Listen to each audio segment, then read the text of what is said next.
2025 football season is nearly here, and it's time to hear from all the coaches and players. Yeah, boy! This is Mountain West Conference Media Day coverage. Live from Las Vegas, Media Day coverage on The Zone is brought to you by Window World. Call Window World for free quotes on windows, doors, and siding today. This is 97.5, the KSL Sports Zone. Hans Olsen, Scott Gerard, let's get it, folks. Hope you're all having a tremendous day. It is day 2 of the Mountain West Conference Tournament. I've got my hanky here in my pocket to dry off the tears of our final day of Mountain West Conference Media Days. I know, this right? Is it. This is it. We'll never do this again. Now we'll be back with Utah State in the new Pac-12, and we'll be repping the Pac-12 brands. You don't even have to take your Pac-12 sticker off your car, Scott. I know, right? I still have it left holds over. Yeah. It holds over for Utah State as we enter into this new wilderness. But how dare you? I am going to miss the Mountain West Conference. I am too. I miss the people. There's so many good people who run this conference that we've gotten very close with over the last 20 years. 20 years. Yeah. And good people. And, you bump into the same people with Wyoming and Air Force. And I'm going to miss Troy Calhoun. I'm going to probably give him a hug. You need to video this. When the conversation ends. Oh, I will. I'm going to stand up, and I'm going to give him a hug. And I'm going to say, Troy, this is for all the years that we've spent together. Yes. Sharing our sports opinions. Yes. Learning about what the cadets do at 5 o'clock in the morning. How nobody can transfer. Yes. How you recruit. What no you do. NIL. Oh, man. I am going to miss it. But final day of Mountain West Conference Media Days, we are hoping that the Pac-12 comes back to Vegas because yesterday was, in totality, was an incredible day. It was. There were some lulls. There was about a 15-minute lull. A 15-minute point of beating and dismay. I've never experienced, because usually the tables will kind of like give you a win here and there to make you feel good and keep you around for a little bit, and that did not happen. It did not happen. I got cleaned out in like 15 minutes. It was brutal, and it was exhausting, and you said, I think that's it. Yeah. And I was done. You headed back to the room. I went in for more. I took a lot more abuse and pain, and then I found my way through, Scotty, and we got ourselves back. Yeah. Well, sitting down and joining us. Oh, jeez. Let me. Let's not leave that line around. He is. Yeah. Yeah. Bronco Mendenhall. He is the head coach of the Utah State Aggies. Kind enough to join us. Hey, look. Sorry, I was just working an NIL deal with Hans for his appearance on this show. He's treating my money like I treated Taysom Hill's peanut M&Ms. Yeah. We were doing an interview with Taysom, and Taysom set a big pack of peanut M&Ms in front of me. Was it facing you? Yeah. Oh, yeah. It really didn't matter. You would have turned it to face you, too, wouldn't you? It's like, oh, look whose peanut M&Ms these are. But Lavelle had a habit of that. Anything that was on the table, it was Lavelle's, and Lavelle would take it and eat it. Yeah. Like you had to watch it. It's just, that's what happens when you become a legend. It's part of the deal. It's part of the deal. Hey, how you holding up? How's the summer been for you? I'm great. It's never ended, Has right? it been summer? Yeah, I know. Okay. What month is it? No, it's been great. Yeah, I love my team. They're working like crazy, hopeful, optimistic, really good leadership and alignment. So just been really fun. I've probably traveled less than ever, but it's been fun to be here more and love my team. So I've talked to a lot of different coaches. Uh-oh. And no. It's good. I've talked to a lot of different coaches, and June has changed, Coach. And I talked to them, and I almost see this level of exhaustion in their face. These are great assistants that have been doing this for a lot of years, and there's exhaustion. Yeah. And I'm like, June used to be the time of relaxation. Yeah, so it really is other than in season, it's the busiest month, which is crazy. And so the official visits, right, and the recruiting, as well as working out our own team and then getting ready for the season and your first 4 opponents, there's not enough time. And really, the model is shifting even more. So July is typically the time where the assistants have some time off. But it's interesting to think about that. So the season's approaching. It's a brand new team with a new roster. And workouts are happening And so you'd think that you'd want the staff closer, the closer it gets to be ramping into. But really, if the coaches don't have some time off, there is not a renewal time that exists in the calendar now. And so the trade-off is, with the season approaching, the coaches need some point to just step away. So the timing is never ideal, but June now has exacerbated that and made it to where, put it this way, the calendar has to change. The current model is not sustainable.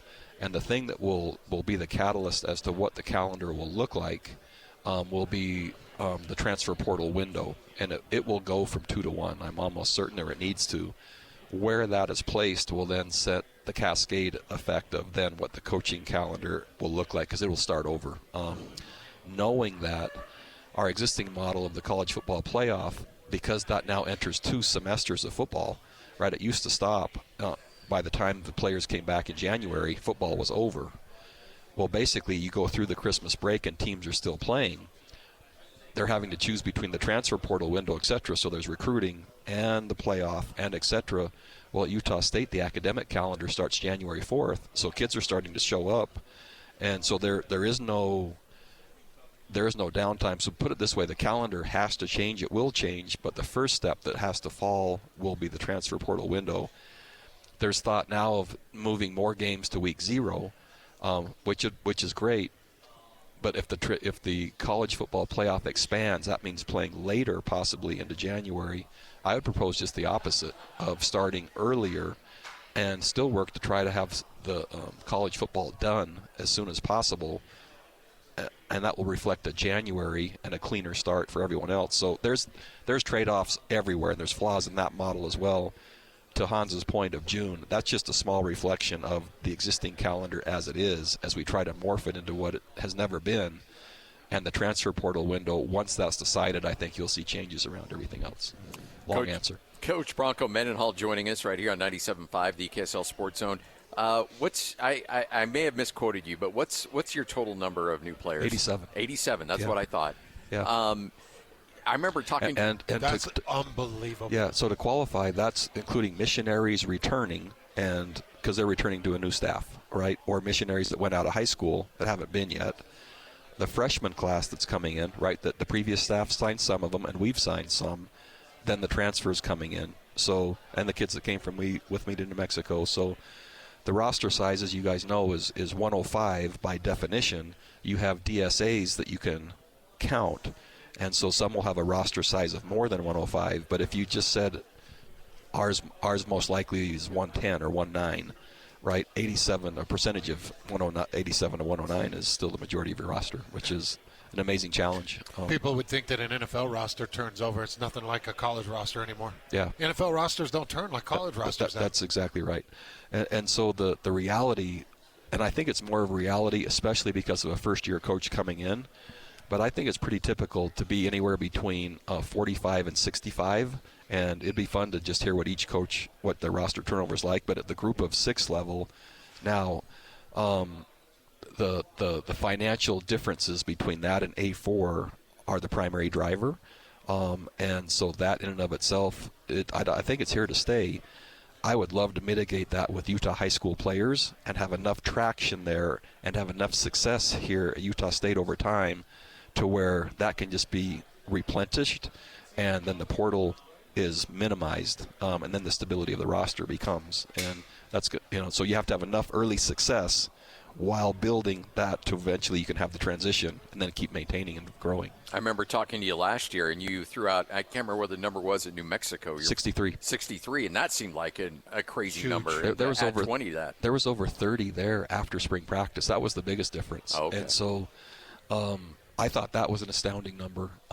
Utah State, this number is bigger, but it doesn't feel as big. And I think it's maybe because of the maturity of the players, the environment we're in, the expectations. These kids they're committed and they're mature, and they don't feel like transfers. It feels they came maybe knowing more about me, the expectations, or being drawn to the approach. So it hasn't seemed as difficult to onboard. And so it hasn't felt like 87, even though that's the number. Well, that's one of my questions, too, is, you get everybody together, and you do run high expectations, and you run a really tough camp, and you run a tough spring. Did you have less fallout than you thought? We did, and I think there's two reasons for it. The vetting we did on the front end, but also the amount of communication we had with the existing roster at Utah State once we arrived. We spent 4 days, my staff, just evaluating the current roster on film, looking through their academics, their social conduct, anything else, right? And then advising them as quick as possible. We think you'll fit. We think you'll struggle. Not one being said you can't come, but this is the advice. So I think besides those who had already entered the portal before I was even named, right? And there's always some of that. Some once I was named entered, and then others after those conversations chose. Usually about a third of the team leaves after the first offseason any place that I coach. BYU they did, Virginia, New Mexico. So about a third usually after seeing the expectations. They're like, no, this isn't for us. A third. About a third. That's a high amount. That number here was about about 2/3 of that because of the front end work we did. So the lowest probably turnover I've had in going through the offseason was here. And so some of it was preparation work, but the kids in general, man, they're resilient and they're tough and they're gritty and they're. Well, that's what you want. I was more surprised than I expected to be by the number that just battled through it because it's difficult. You know, in talking to Gabe Iniguez and Bryson yesterday, by the way, great representatives of Utah State. Yeah, both. And I thought, and I brought this up with them, I kept hearing word coming out of camp in spring ball that it was, frankly, hell is what it was described to me as. And so part of me was thinking, what's that spring transfer portal going to look like? And they said, you know, after we went through that and talking to their teammates, after we went through that, the hardest thing physically they've ever done, they're like, we're not going anywhere. We just went through this, and it brought the team together. You know, where people on the outside might think that may work against you, in reality, it worked for you. It's really interesting. I've done the research on this, and certainly you have to be sincere and authentic, but many are afraid the expectations will drive away, and that is true on initial entry point. However, once the initial entry point is surpassed, doing hard things together, the military's masters of this, and special forces especially, the harder things they do, the more it galvanizes relationships, the more it solidifies the investment after the initial who's in and who's out. And so my approach really is the harder the better. That doesn't mean not relevant, but the harder the better, and those relationships and that identity is forged faster, and we're under the clock. But the meaningful experience that they get because of what's being asked, they're investing everything they have, and it's really fun to see. So I've got a son who's committed to you. Yes, you do. And he's down serving. Mission, which is awesome. Teaching the gospel to Navajo awesome. Nation in the Four Corners. He'll be totally prepared when he comes back. Chopping wood. Yeah. What advice do you give to missionaries that go out? Because I'm sure you still recruit a lot of those. And by the way, Coach Akatelli, that's an amazing hire. I'm just telling you, awesome. that is an amazing hire. He's awesome. And so the missionary service for anyone listening is I absolutely recommend and believe that it will enhance every part, including the athletic part of a young person's life. When I was at BYU, we got as high as 85% of my roster were return missionaries. 85. Mm-hmm. And I believe, right, that service and what it helps those kids become and who it helps them become by the hard things and by them truly understanding what they believe and getting out of their comfort zone and just, man, what a battle. Who they are on a roster or in a family or etc., those experiences are there forever. And so that's still going to be a huge part of the Utah State program. And in terms of their physical preparation, if they follow the rules of their mission, it'll always work out. It takes about a year, and it will always work out. They'll be better than they've ever been. We have a young man that's just coming back. There's parasites, and there's weight loss, and there's weight gain, and there's all kinds of stuff, and hair loss. I mean, anything you can imagine, right? Yeah, I went through that. And girlfriend loss, right? Yeah. It all works out. And after about a year, it's just they're people, and they're performing in a way they could have never done. And so I think it's awesome. I'd love to hear it. Yeah. When we were talking to Bryson yesterday, it's just like, this is a Bronco guy. Because he's I'm so lucky. Oh, yeah. He's a good kid, he's tough, and he's got a little edge to him. And that does not sound familiar. No, not at all. I don't know. This guy screams Bronco. Like you couldn't have asked for a better situation there. If I went out and just tried to pick someone to be our quarterback or the leader of the team, I couldn't have picked better. He's amazing. In fact, I'm considering the idea of only having pig farmers as my quarterback in the future. I don't know how big a pool that is, so it's early in the sample. Tap into Scotty. That's my family's background. Yeah. So not only do we need a great Division I athlete, but if there's not pigs, or I'm going to expand it to agriculture. But there you go. That gives me a bigger sample size. But I love. He's great. Puts new term to the farm system, I guess. Yeah. And where better than Utah exactly. State, right? How are he and McGiven melding? It's awesome. So I think that. So by the way, Coach McGiven, much like you feel about Coach Acatelli, I feel the same about Kevin. He might be the best person that I've met in the coaching profession. I mean, he is exceptional. But then in terms of innovation, creativity, usage of personnel, I don't even have to go in the room. I mean, I have complete trust in what he's going to do and how he's going to do it. The players, I think, feel the same. And I love the idea of maximizing resources, right? And so whoever we have, putting in position to do what they can do at the highest level. And Bryson gives us lots of options that way, but Kevin also creates lots of options, Coach McGiven. So I like that matchup a lot. We talked to Coach Ken from San Jose State, Niuamatalolo, and we were talking about his son who's on your staff, and he said, I was hesitant letting him get into the profession because there's so many bad characters out there, and there's a lot of good guys and there's a lot of bad guys, and you never know who he's going to end up working with. But having him on Bronco's staff and having you as a mentor put him a lot at ease. What does that feel like as a guardian of not just young men as players, but also the next generation of coaches? It's one of the coolest reasons. So I love the development of young people. I consider my staff the same. They're all my former players. And so Ali'i is not a former player, but I coached his brother Va'a at BYU, and I've obviously known Kenny.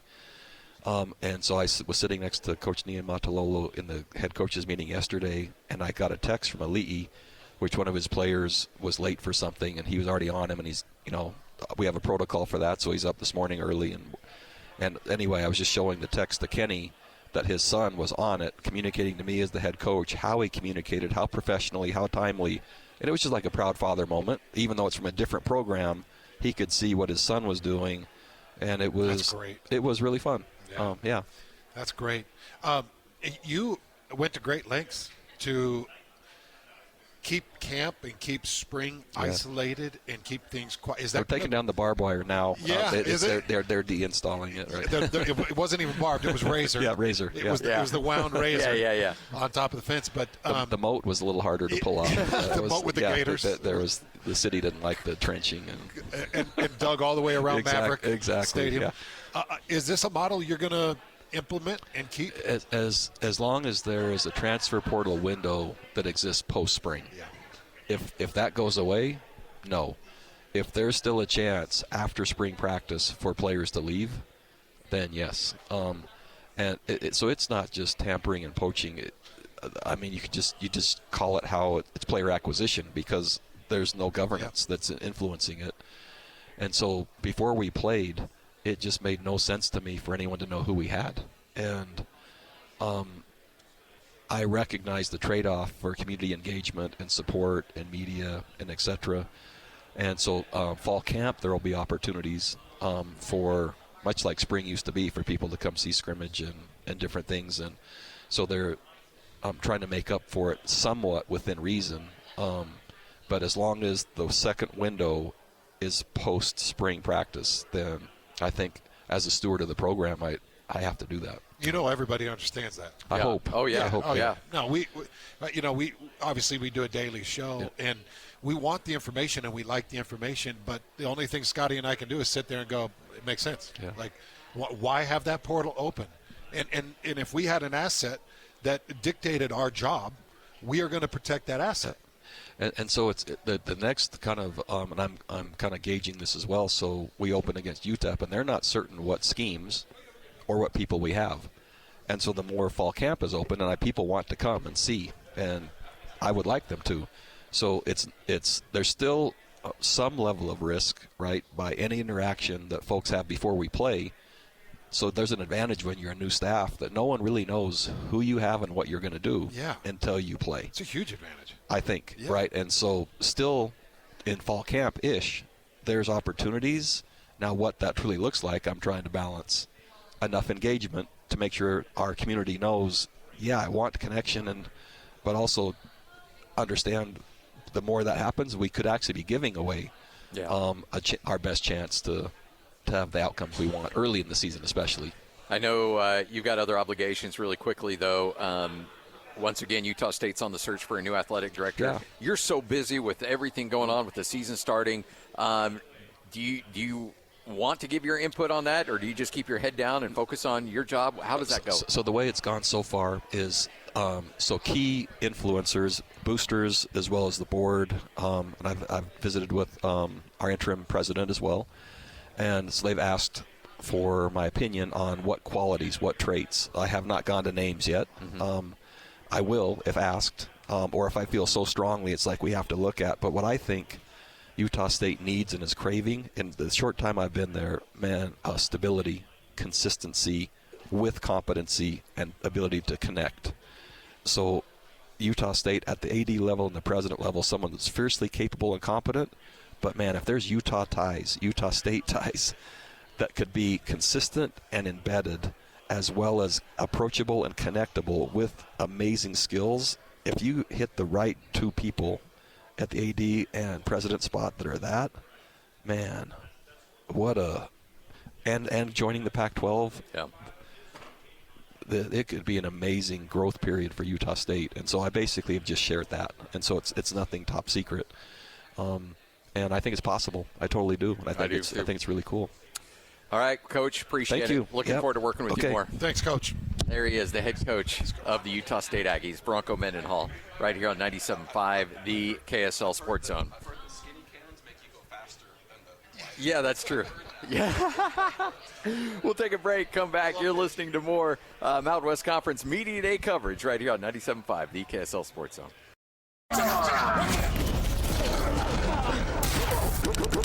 Your home for the best coverage of the Aggies as they get ready for the 2025 season. We have everything it takes right here to win. You're locked on to Mountain West Conference Media Day coverage. Live from Las Vegas. Presented by Window World. Want a window quote without all the baloney? High quality, amazing prices. Check out Window World today. This is 97.5, the KSL Sports Zone.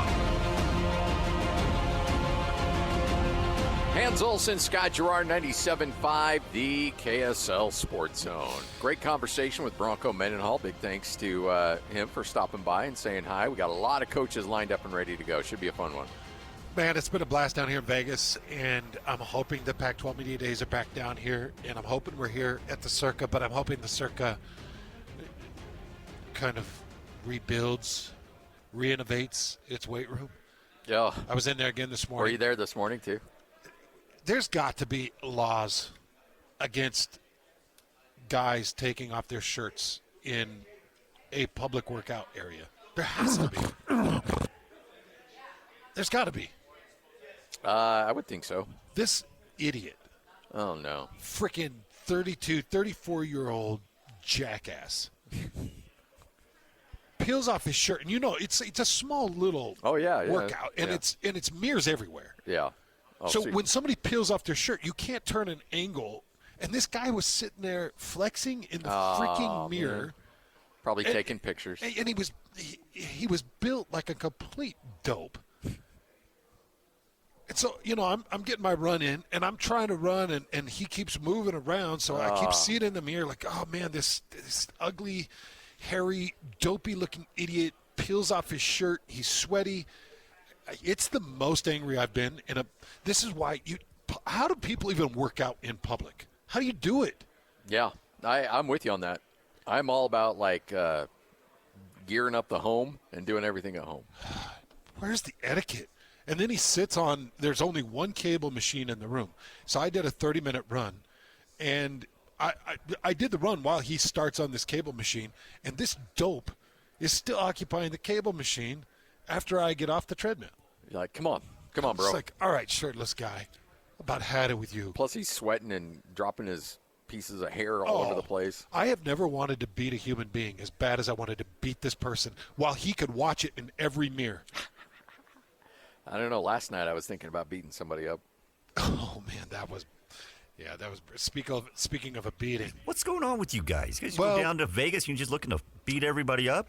No, Lloyd. Okay. Lloyd. Oh, okay, Lloyd, Mr. Patient and never wants to beat anybody. Stop it. I don't want to hear it from you. I won't take it. Yeah, That's shenanigans.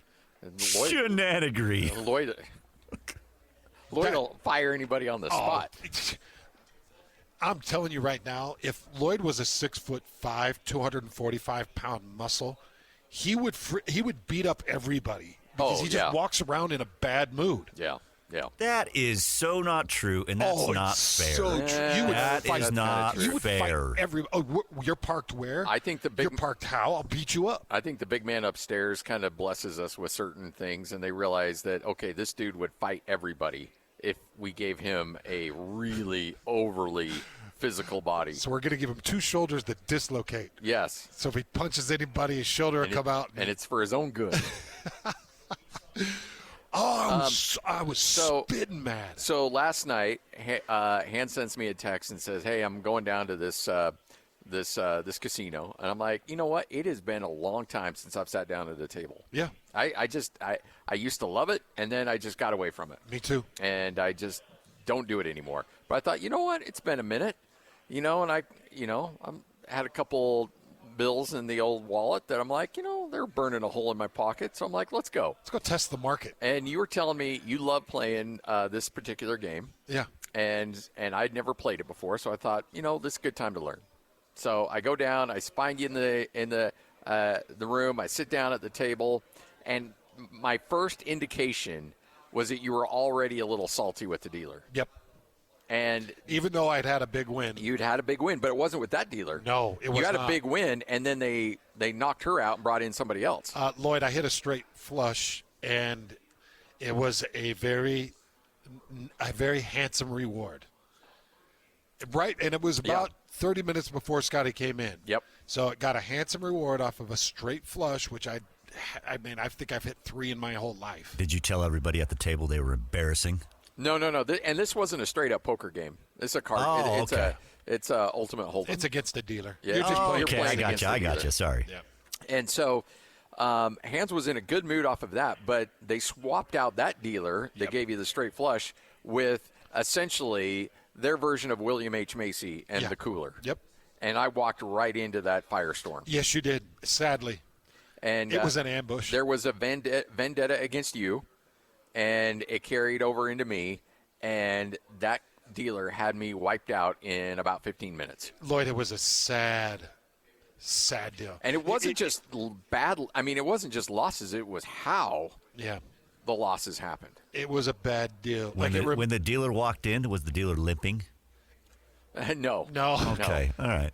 But about 8 to 10 minutes in, I felt like Scotty and I were Forrest Gump and Bubba, kind of at the base of that road. Yeah. When all of a sudden an ambush just all over the top, and I'm yelling, "Scotty, run!"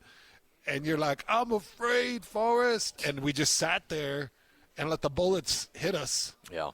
And then by the time we went to run, it was too late. Yeah, no. I couldn't even save your battered body. No, I was done. And to your credit, you got back up and tried to get back on that horse. And I'm like, I'm going back to my room. I'm done. I am done. I will play poker with anybody. Like, I will sit down against 8 other people and play poker any day of the week, twice on Sundays. I will not play another card game with a dealer ever again in my life. I vow right now that will never happen. So this was Dad finding you smoking a cigarette and then forced 2 packs into your mouth in a 10-minute period. You're nauseated, you're overloaded, and you learned your lesson. I'm telling you, that casino learned the hard way that, you need to give me a few little wins. Usually you get a couple little wins in there to kind of keep you coming back and string you along a little bit. There was a push. No, it was a freaking hammer. A push off of a straight. Yes. You got pushed on a straight to the ace, and she flips an ace. And I was pushed. like, at that point, I was like, I should have pulled my money at that point, but I didn't. I'm like, I'm going to get her next time. I'm going to get her this next one. And then I'm like, I'm done. I will never give. I will give $1 to another person that I'm playing against in poker, but I will never give another $1 to a dealer ever again. Good for you. Me neither. I don't believe it. Yeah, I know. I'm lying to you and myself.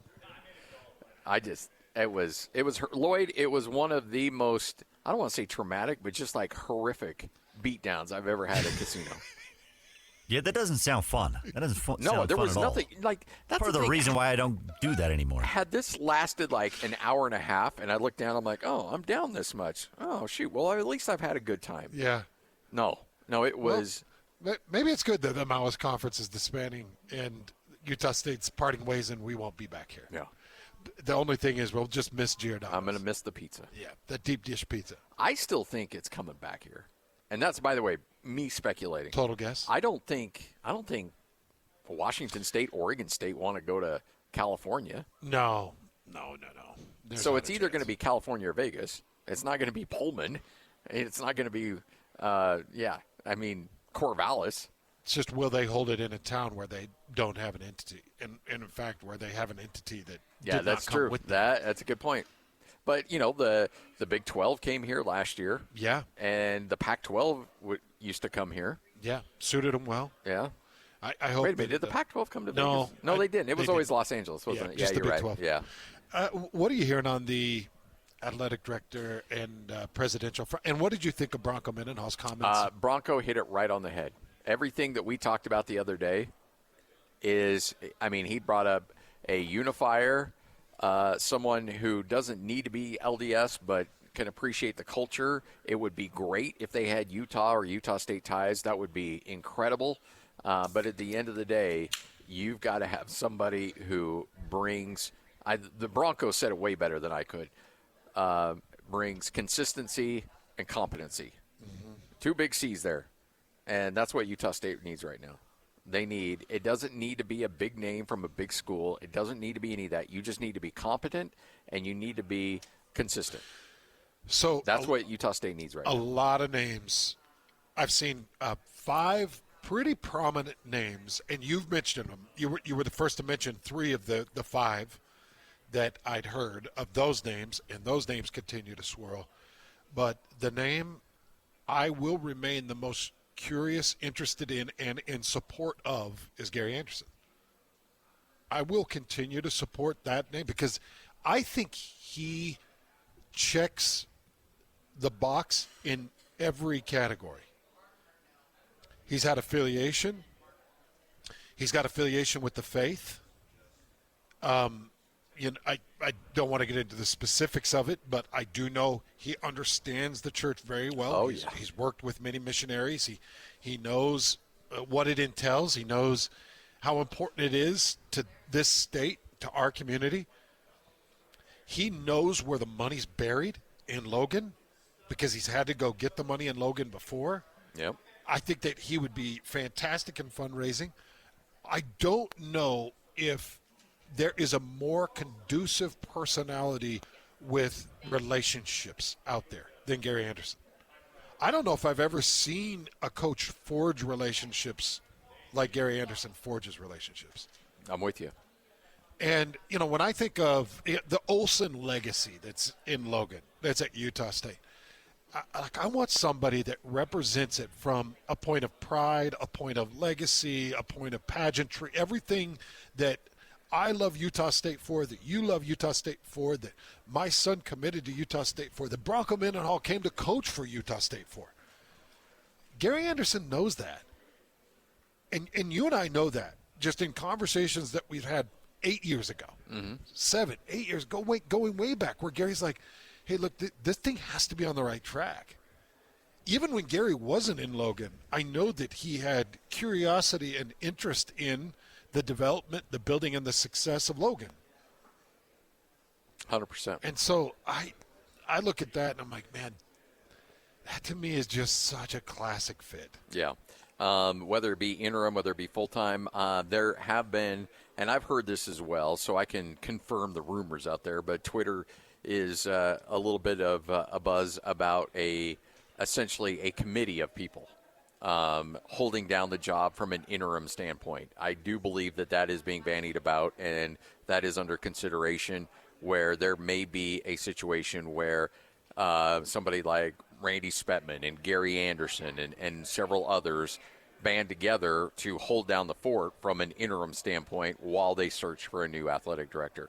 A new school president will want to hire their own athletic director, but that doesn't mean you can't put the wheels in motion and do some due diligence in finding 3 or 4 people that then you can present to a new president and say, okay, we've done the due diligence, we've done the work, here who we believe are our top 3 or 4 people, you can choose from one of them.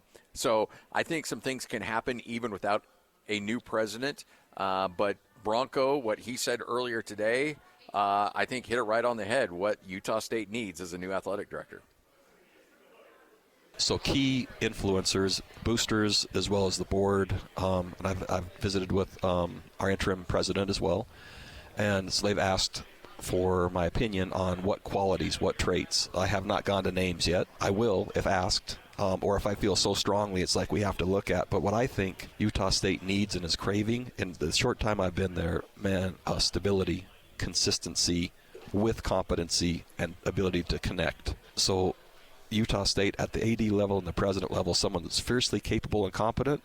But, man, if there's Utah State ties that could be consistent and embedded as well as approachable and connectable with amazing skills, if you hit the right 2 people at the AD and president spot that are that, and joining the Pac-12, it could be an amazing growth period for Utah State. And so I basically have just shared that. That's Bronco Mendenhall, the head coach at Utah State, what he's looking for as an athletic director, and that's his boss. He wants to make sure that this gets hit out of the park.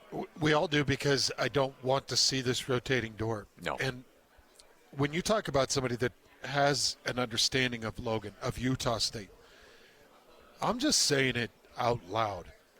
When you do these national searches and you bring in a Urban Meyer success story that has been a backbone of something in the Midwest, and you bring them in, there's going to come a time when they're sitting in their office in Logan at Utah State, and they're going to be like, what the hell is this? Why are we dealing with this?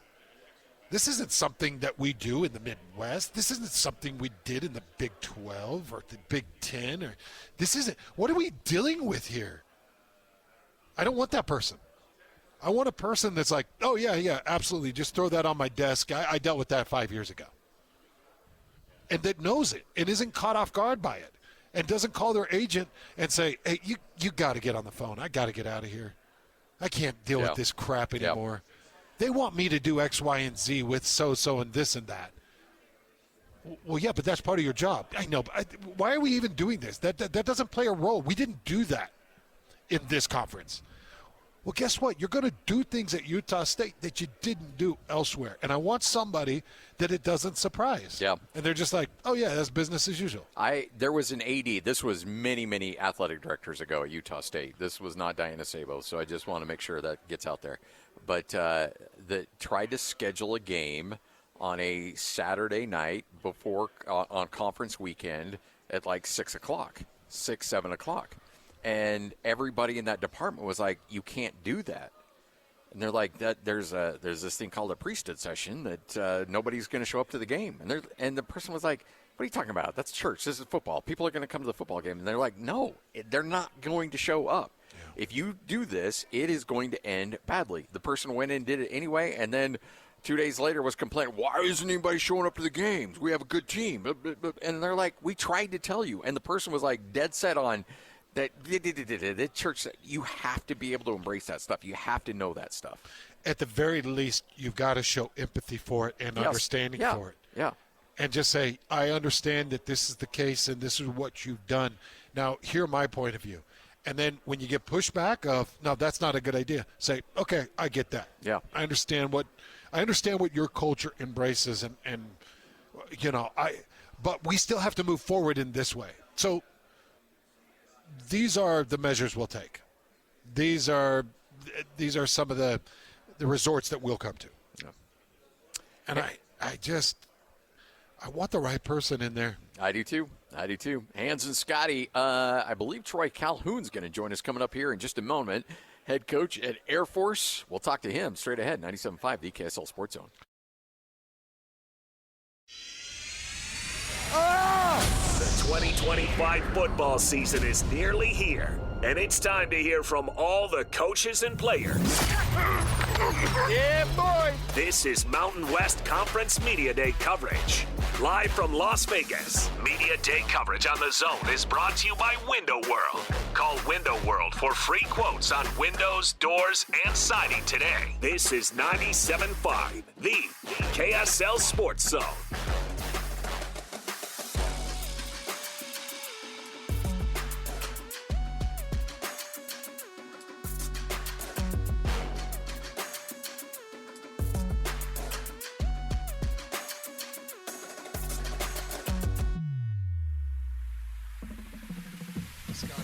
Hans and Scotty, 97.5, the KSL Sports Zone. Hope you're all having a tremendous day.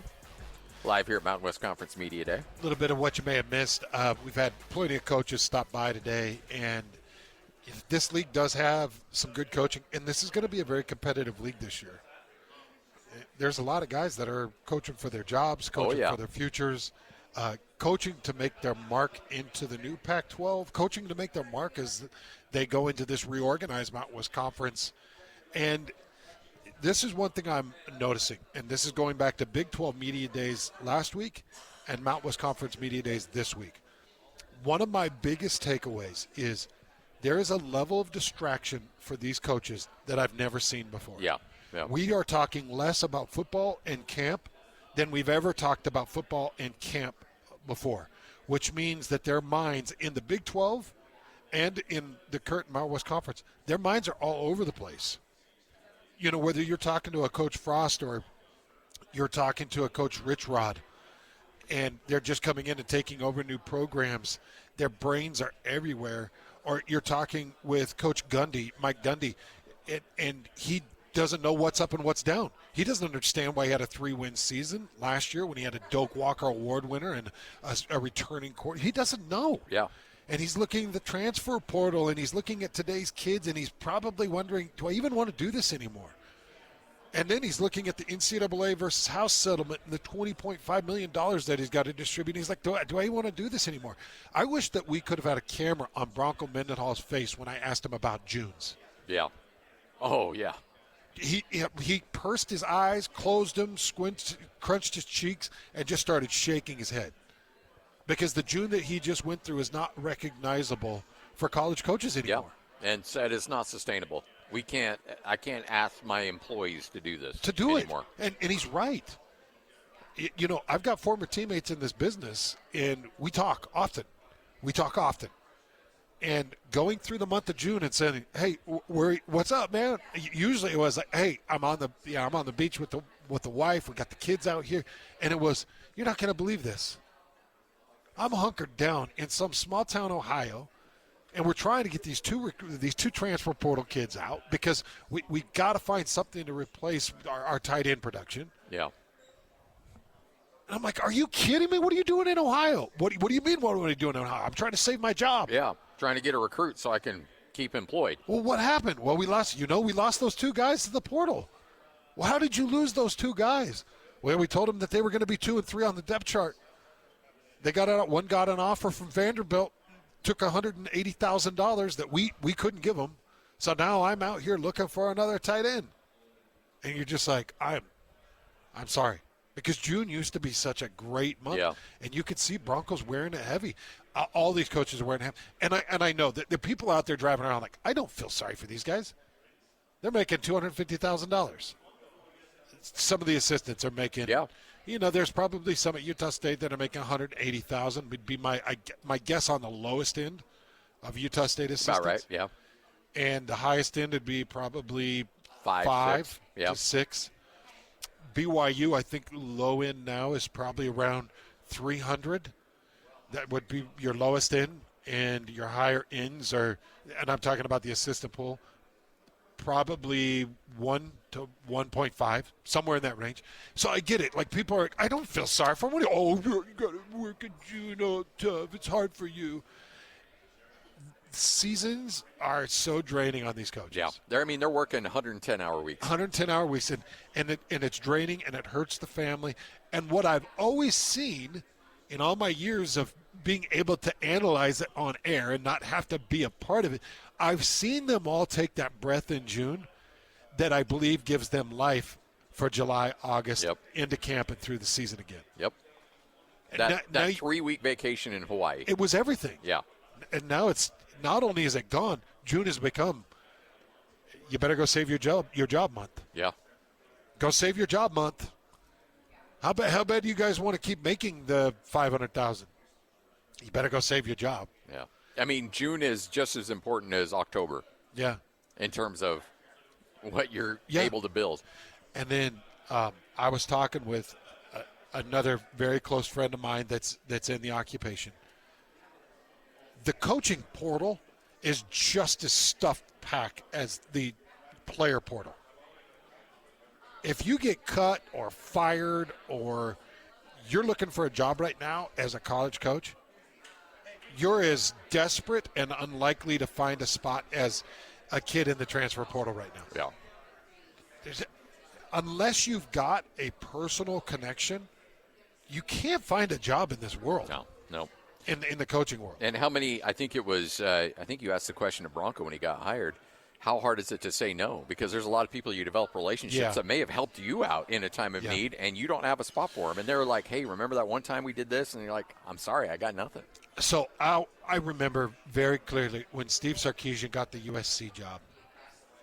I was at a charity golf tournament with him, and I asked him, so you got the big job. I know our former teammates, and I know his relationship with our former teammates, and I had 3 or 4 teammates call me and say, Steve never even returned my call. I was like, are you serious? And these are coaches that had been in the business, and I'm like, are you serious? Didn't even return my call. And so I'm with Steve, and I said, Steve, I said, so-and-so's trying to call you. He's like, I know. He's like, what do you want me to do? You want me to hire everybody? You want me to tell everybody no? You want me to turn down everybody? He's like, maybe something opens. I don't want to just say no. I don't know what to say. Yeah. And I'm sure Bronco, as much as anybody, has that because he's had a lot of coaches sacrifice stuff for him. Moved to Virginia. Yeah. And then he left Virginia, and a lot of those guys are like, oh, crap, what are we going to do now? Yeah. Moved to New Mexico. I mean, he built a whole staff in New Mexico. Yep. And there were some that he let go. Mm-hmm. There were some that moved on and did their own thing, and then there were some that he brought on. I think he's done a good job of assembling a staff. I do too. All right, first hour of the show in the books. Coming up next, we continue on live here at Mountain West Conference Media Day. Ken Niuamatalolo will join us coming up a little bit later on. We'll also chat with Jay Sawvel, the head coach at Wyoming. Dan Mullen, that's right, former University of Utah quarterback coach. Dan Mullen expected to join us a little bit later on as well. It's all straight ahead, 97.5, the KSL Sports Zone.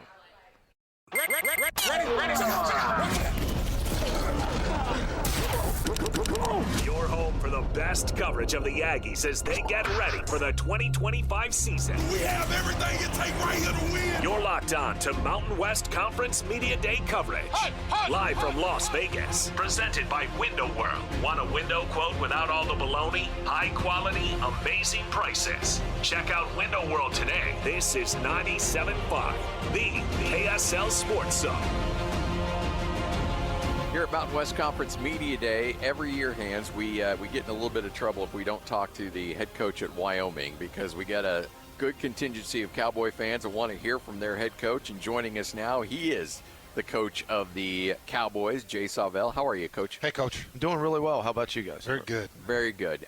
So let's talk about how things are progressing. I know this is a crazy world you're living in the transfer portal and all of that stuff that goes along with it. How do you feel about your roster going into this season? Yeah, we have a really optimistic group right now. Obviously last year did not meet the standard of what our program is.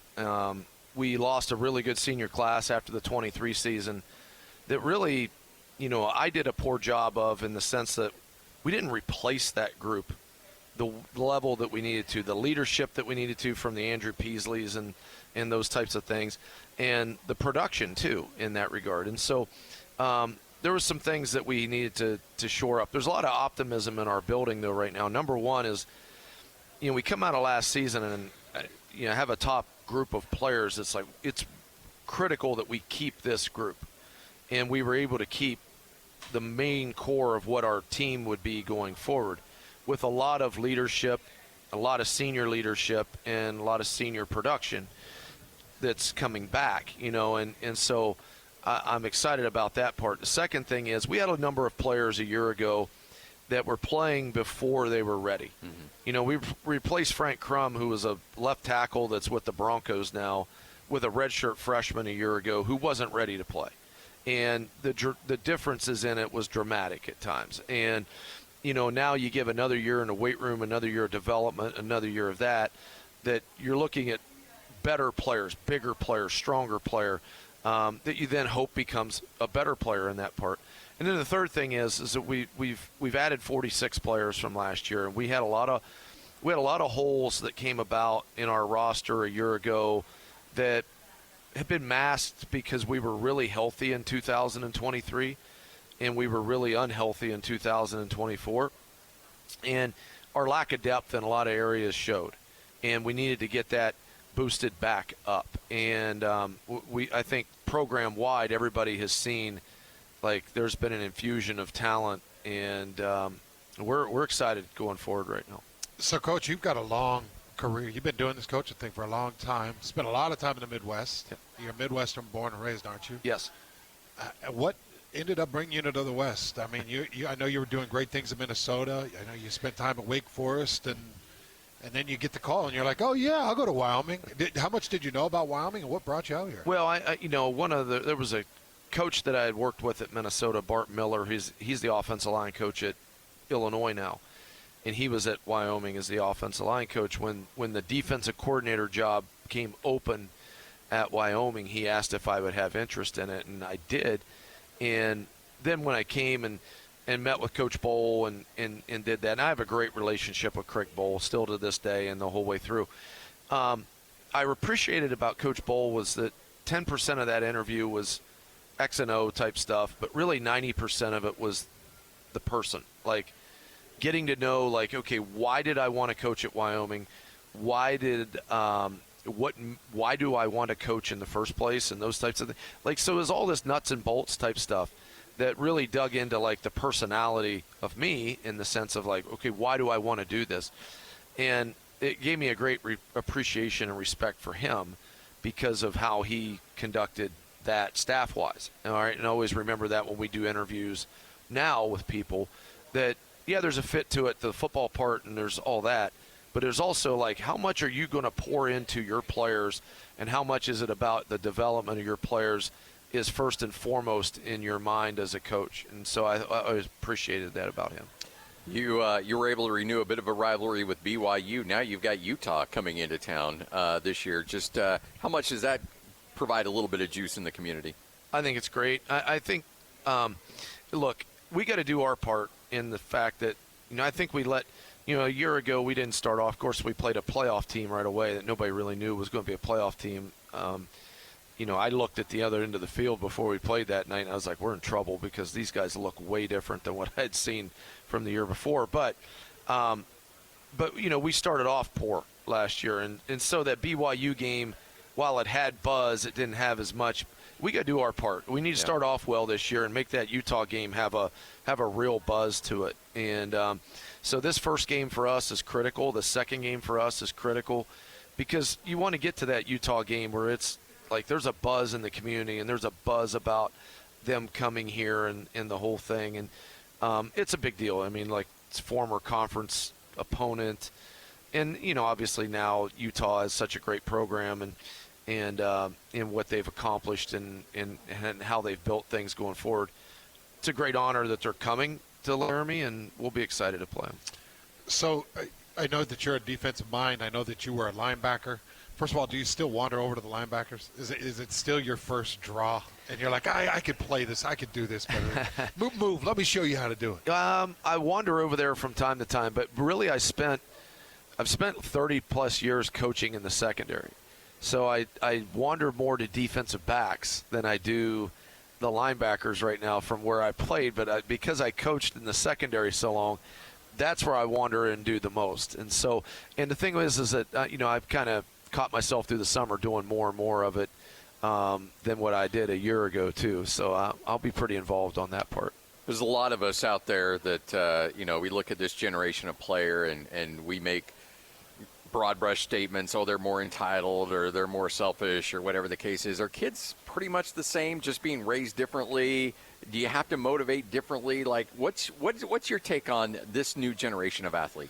Look, I think a lot of it has to do with the fact that I don't know that players are ever any different. It's just how much to the level that the adults let them down. That's really what it comes back to, right? Like, you want to try to hold you have to hold high standards. You have to hold high expectation. We're not in a space at Wyoming where guys are getting paid exorbitant amounts of money. So we're not dealing with somebody that has a arrogance or an entitlement to them because they're making more money than the position coach or something like that. We're not dealing with that at our place. But so within that, look, I think the things that always translate in coaching is what's your relationship with the player. If the player trusts you, then you can push the player, right? And if the player trusts that you're in it for his development and you're in it for him to become the best that he can be, then they'll put their faith in you. I think that's a lot of where we're able to maintain and keep players at Wyoming is that they realize, like John Mike Gillenborg could have went anywhere he wanted after last year. He's a great tight end. He's going to be a first 3-round pick, right? He could have went anywhere he wanted to, but he trusts the fact that what we're doing at Wyoming and how we're going to develop guys at Wyoming and how we're going to coach at Wyoming will help him ultimately down the line, and he doesn't need to seek that out somewhere else. When you have a settlement like this NCAA versus House, and you've got the $20.5 million that you can distribute at a university, do you go to your athletic director and say, hey, where are we at with this? Do you say, hey, we need to be at this number, or do you just go about your business and put your head down and coach? Well, I mean, there's part of it where you got to go about your business and go work, but there's also the financial part. And look, we're not anywhere close to the $20.5 million in that, and we're not going to be. And so that's something that look. The thing that we have to do at Wyoming this year, we've kept good players, we've brought in good players. We need to have success this year. We need to be able to go, and I need to be able to go to people at a certain point in the year and go, we've kept John Mike Gillenborg in this program, and look what he's doing, and we'll continue to keep people, but we're going to need a little bit more help here and there. We don't need $20.5 million. We're not going to have that at Wyoming in the Mountain West and within our resources, within all that. But you're naive to the fact if you say, okay, in certain situations, we have a by the time you guys come, Utah comes, we have a linebacker that we redshirted last year named Gary Rutherford. Everybody's going to know who he is by the time that Utah comes. There's going to come a point in time where I'm going to have to look at a guy like that and go, okay, to try to keep you, we're going to have to do this and this. It's just part of the way of the world, and you recognize that. But I'm happy to operate in the space that we're in right now. And we've got a team that really, to be honest, has been very, very good about these type of discussions and these type of things. And some of them are just happy to be getting anything. Yeah. And I appreciate that part. And so we're ready to play football and get this other stuff behind us. Coach, appreciate it. Thanks for your time. Yes, sir. Thank you very much. Go, folks. There he is, the head coach of the Wyoming Cowboys, Jay Sawvel, right here on 97.5. The KSL Sports Zone. And look, I know there's not a lot of people out there that want to know about the quarterback battle at Wyoming, but I think it's always interesting to get differing opinions on the landscape of college athletics, NIL, what some teams are doing, the thought process that they're having, because everybody's kind of in this realm together, trying to figure out how to keep players, but also develop players and know that you can't afford to be at the top spot with everybody else financially, so you're going to lose players. And how do you make it work? And that to me is the fascinating part about the world we're living in right now. Could you imagine trying to recruit to Wyoming? No. How do you even do that? As somebody who's from two guys that have been to Laramie several times, yeah, I have no idea how you do that. I don't know how they do that. They open up with Akron on the road, then they got Northern Iowa, and then there's the University of Utah and at Colorado back-to-back. The fact that they were able to bring in BYU and Utah in a 3-year period back into that stadium makes no sense to me. With where BYU and Utah are, Yeah. I want their negotiator. I know. To not have that game And they were out. and they were home and homes too. They weren't 2-for-1s. No, they were home and homes. And the other thing is, I know BYU ended up, putting the full whoop on them. Yeah. But going into the game, and maybe that's just old PTSD, but that's a tough place to play. I know we always talk about the elevation. The elevation got me when I played there. It did. And now we played late, like late November. Yeah. And by that time, you had 6-foot-high drifts and just miserable existence of weather, which always played a factor for Wyoming. Even though we practiced in it and we knew some about it here in Provo, like it's still a pain to go there and play. That wind just hits different. The good thing is Utah will be there September 13th, and that's about the time that BYU was there 2 years ago when I called that game back in that stadium. And I still can't believe you made Mama go on that trip with you. yeah, I did. She was awesome, man. She is my right-hand man. I wish she was here, dang it. It drives me nuts. I hate being away from her. In fact, I wish she was here too, because then I wouldn't have gone and hit the table with you last night. As soon as this show's over, you're going to see lightning hands. I ain't seen a beating like that since somebody stuck a banana in my pants and turned the monkey loose.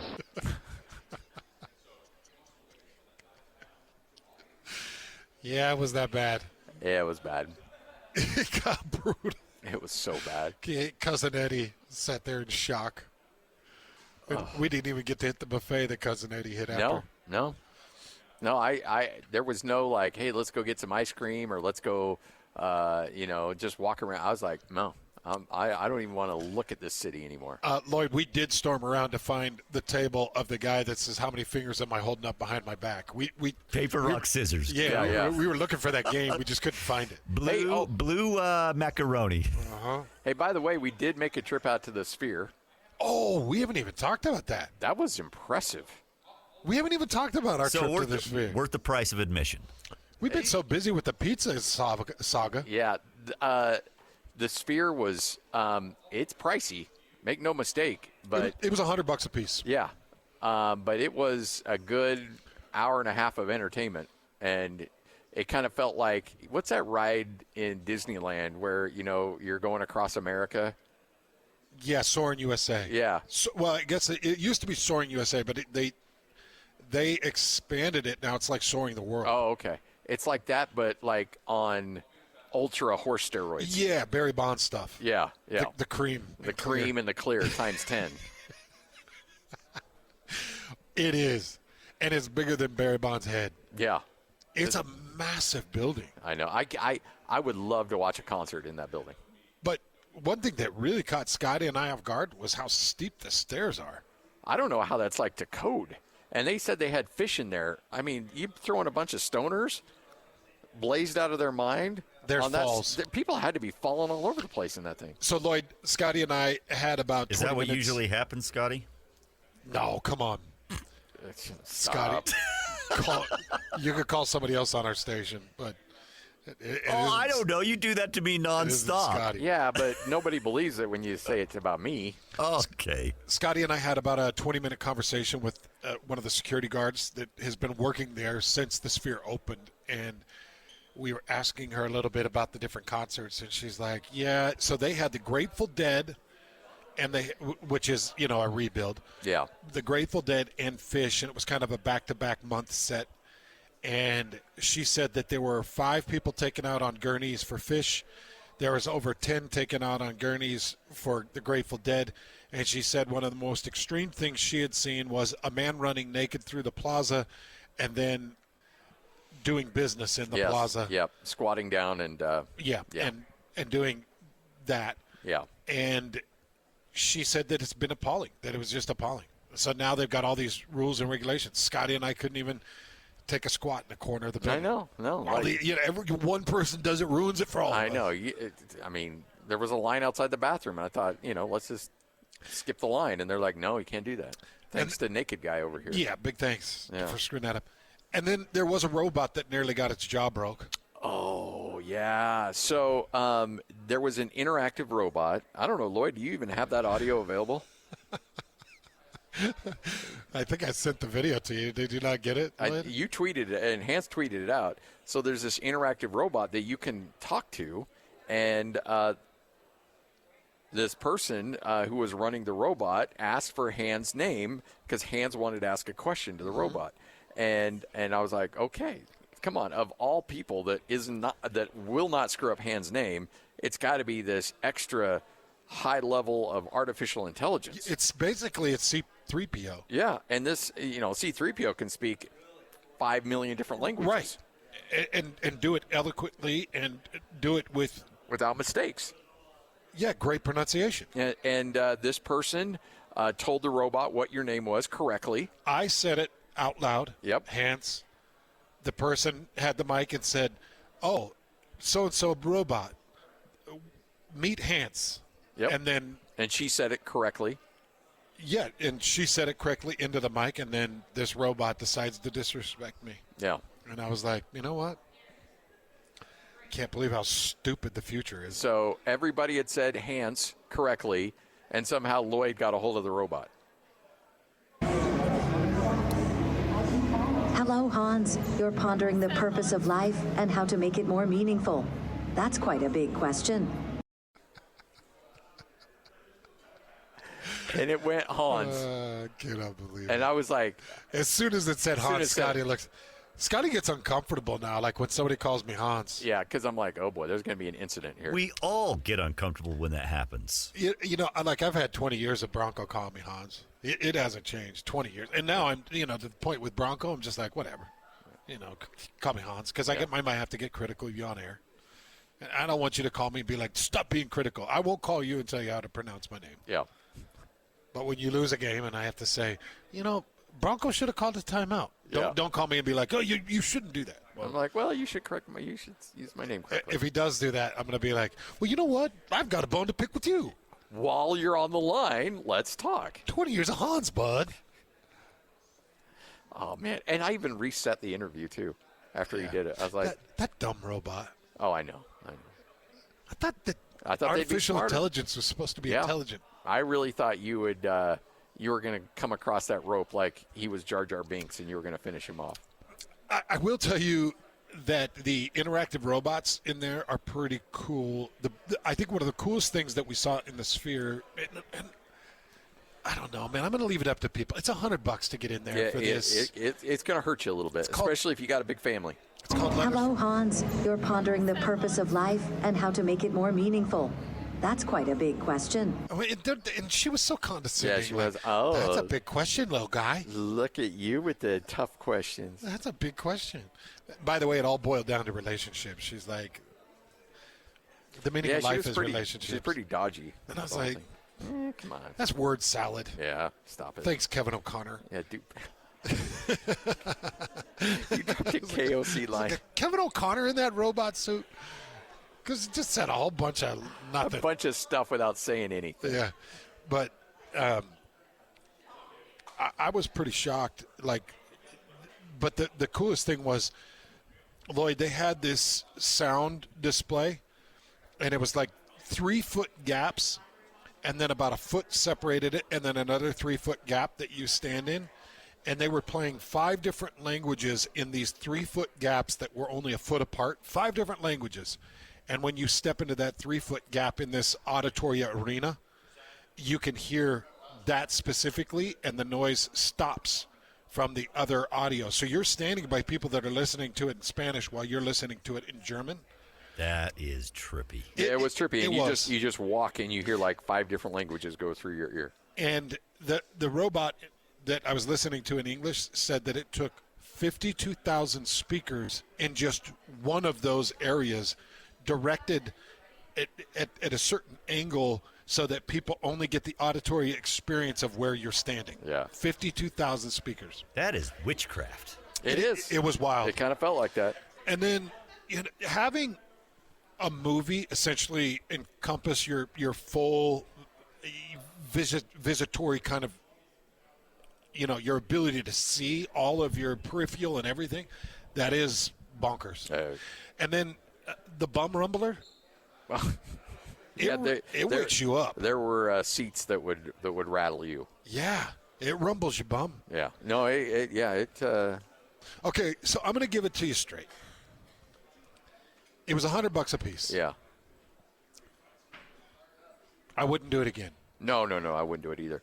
And I was telling my wife about it. She's like, "Well, that would be fun for the family." Like, you're gonna have to live through me vicariously on this one. Okay, because think of it this way, Scotty. You bring up Disneyland. It would be $30 more to have the full Disneyland experience for a full day. Yeah, and this was an hour movie. It was a 1 hour movie. Yeah. With about 40 minutes to be able to walk around and talk to a robot that mispronounced my name. Yeah. So this is from me. This is my opinion. I would not do it again, and if I had to do it over again, I would do it. I wouldn't. Oh, you wouldn't? I wouldn't. Okay. Nope. All right. I wouldn't. It wasn't worth the 100. Yeah. Hundreds. Man, if it was like 75, it'd be okay. And I was trying to put a number. 100 hurt me. Like my number, 38, I'd take the family. Oh, yeah. 50, I'd probably do it. I would go back and I would make the same call. $100, I wouldn't do it again, and if I had to do it over, I would not have gone. So that's my take on. I think that's fair. And then walking out, Scotty and I were having a little bit of fun. We're like, I thought this was supposed to be the Backstreet Boys. We got a couple of people to turn their heads. Because the Backstreet Boys is doing 2 days a week there. Yeah. But we were not there on Backstreet Boy night. A couple of people are laughing. And then I did grab one security guard by the arm, and I was like, are you a robot? He did. And he's like, what? He's like, what are you doing? I just want to make sure I can't tell the difference. I said, I need you to say my name. It's Hans. And he got it right. He did. He said Hans. All right, Hans and Scotty, 97.5, the KSL Sports Zone. Coming up next, Ken Niuamatalolo, head coach at San Jose State, former Navy coach. It's all straight ahead right here on the Zone. Your home for the best coverage of the Aggies as they get ready for the 2025 season. We have everything it takes right here to win. You're locked on to Mountain West Conference Media Day coverage. Live from Las Vegas. Presented by Window World. Want a window quote without all the baloney? High quality, amazing prices. Check out Window World today. This is 97.5, the KSL Sports Zone. All right, time to catch up with the head coach of San Jose State, one of the best dudes on the planet, Ken Niuamatalolo, kind enough to join us. Coach, how are you? Thanks for having me. Excited to be here. We're excited to chat with you. You were able to do some remarkable things. San Jose State, there was some momentum building with Coach Brandon, and then there was some concern that there might be a drop-off. You kept it going. What do you attribute that to? Well, I was fortunate enough to be able to keep our defensive coordinator, who was on the staff, and so that helped. Because I went from a school that I was there for 25 years that I knew everything about, the Naval Academy. And then you come last year, I was hired on January 21st, and I didn't, it was late. I didn't know anything about the school. So keeping Derek Odom definitely helped. And I think Craig Stutzman on offense, I think allured some guys offensively that helped us. So I attribute it to the staff and the players. And, we tried our best to install the culture and try to performed the best we could, but it's a lot easier this year. Yeah, I bet. How much better of a coach is Ali than you? Yeah, way better. So it's funny with him being at Utah State with Bronco, who I'm so grateful that he's with Bronco. He always tells me that I love working for him, and just he's learning so much, just even off the field stuff, but just how to develop young men. So I'm grateful for that. But when he talks with my wife at night, I say, "Hey, what'd you tell him? Don't give us too many secrets to the enemy." No. How much? Oh, sorry. I got to know him. During my son's recruiting process. He was part of the recruitment of my son. And awesome. So I got to know him pretty well, and I was wildly impressed. And we left one of the big meetings, and my son turns to me. He's like, "I might lose some weight and play tight end." I was like, "No, you're not going to go play for our league. No, you just stay where you belong." But he sure is an incredible kid, Coach. You've done an amazing job with him. Well, thank you. It was my wife, but I just feel fortunate. Both of my sons were influenced by Bronco. My son played for him at BYU, and my son Ali played at Utah, so he's influenced by Kyle. But now being with Bronco, just hearing the things that how Bronco does things, just I'm grateful for, because he's being mentored by somebody that does things the right way. This profession with the NIL and revenue sharing, it's a lot different than when I got into this profession 36 years ago. And so I'm grateful that he has a boss that has values in this profession, because it's hard to keep them, because it's very easy to get steered off with the way college football is going right now. And so, both of my sons are in coaching. Did you have conversations with them like, hey, because they saw the good, they saw the bad, they saw the ugly, they saw all of it, and were you like, hey, I don't know if this is really what you want to get into? Like, what was the conversations as a dad to kids like that? My conversations do not do this. I'm saying, and I kind of steer them away from it. Both my wife tried to get my oldest son Va'a to medical school, but it's just who they are. Yeah. Both of my sons. Remember, I took my sons with me on, when we went to play Notre Dame, and my son Ali, both of them gone with me to the Horseshoe. We played Ohio State, they're on the sidelines with me. And so my sons it's part of, I didn't recognize it because, I've just been so involved in the coaching part, but it's their lives. Even though I try to steer them somewhere else and go do something else, this is what they were. In fact, I was talking with my son Ali, and we were just talking about that when we went to Notre Dame. He said that memory, and I forgot about all those times I'd take him with me. We're on the road, and and I don't know if most coaches do that, but I did that. You're coming with me, you're on the sidelines. Although I remember the Ohio State game, he was only like 9 or some 10, and during the course of the game, and we were in it. We had a chance to tie them up. And I forgot about my son. Oh crap! And I was like, and I'm looking around like, there's 100,000 people in there. Like, hey, stand right next to me. I didn't know if he was going to wander off somewhere. Wow, but he was down there. Yeah, I was like, oh my gosh, my wife would have killed me. Oh, you were in so much trouble. Hey, let's see, where is it easier to win? I don't know how I want to phrase this, because you've recruited and coached in two tough areas with Navy and San Jose State. Where is it more difficult? Yeah, it's a great question. They're both hard for different reasons. At the Naval Academy, not everybody wants to serve. What doesn't make you a bad person? If you don't, I think all of us as Americans are grateful for people that serve in the armed services. But if you don't serve in there, it doesn't make you a bad person. Not everybody wants to serve. So it was hard from that standpoint. Not everybody wants to go in the military. San Jose, and Silicon Valley, there's so many other things going on.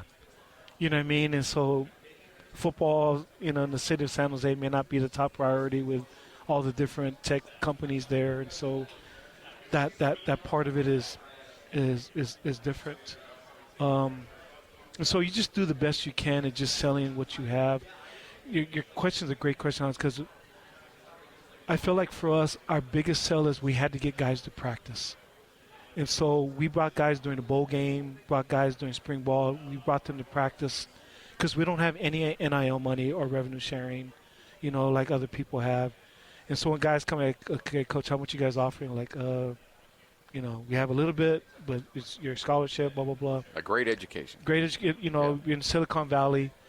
But guys would come to our practice, and we had 4 Power 4 kids that came on visits. And they committed. And I remember asking them after, when they called me, hey, Coach, we're coming. Why did you come? He goes, Coach, it was practice.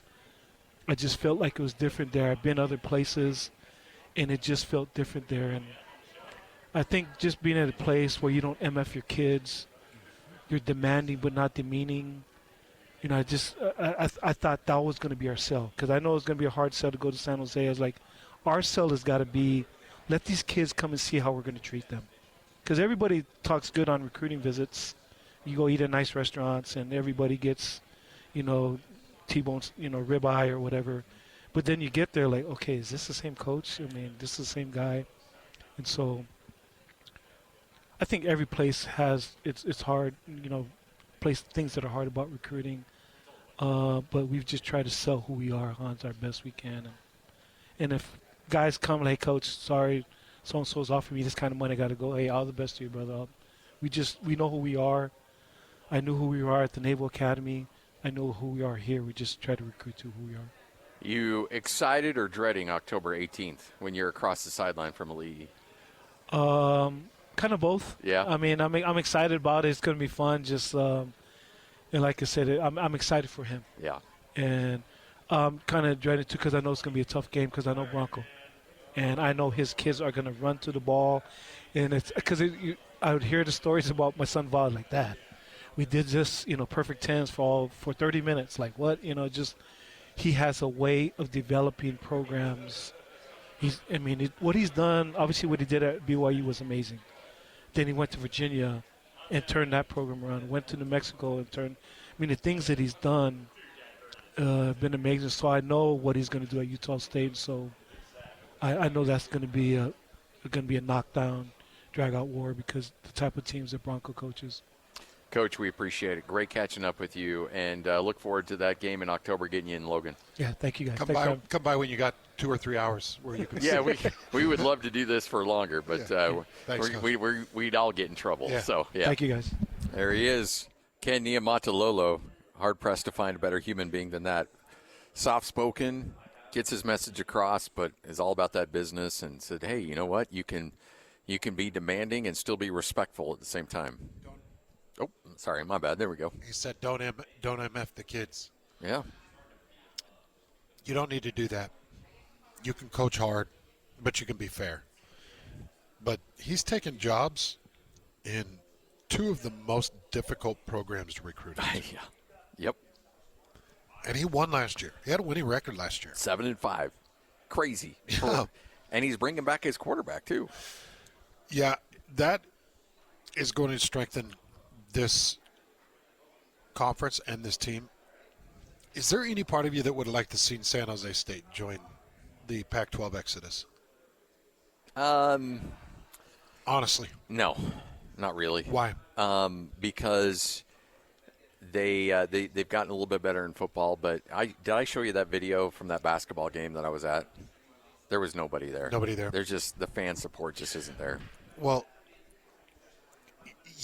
Ken seems like an eternally optimistic person. Yes. And watching him navigate his words of there's a lot of things to do in San Jose. There are a lot of things in the tech world, and people have interests that go deeper and further than sports, and he's kind of laying it out there like, guys, it's tougher than maybe you even know. Yeah.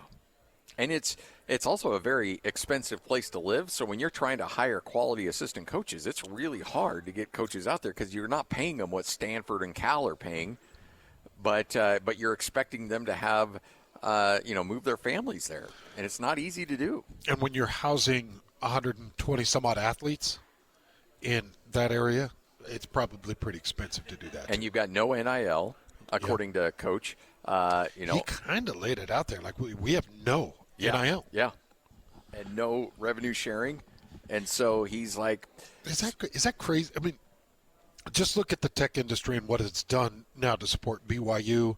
I think to support parts and areas of Utah. Oh yeah, for sure. The University of Utah. Like that tech world has come in and brought money that feels like it's now sustaining an NHL team. Money that it's helped support at least firms and availability for money to even maybe down the line support a Major League Baseball team, which is extremely expensive. How come it can't do that in San Jose? It's a great question. I just don't know if there's that community pride that culture has for BYU or Utah or the Jazz or the NHL.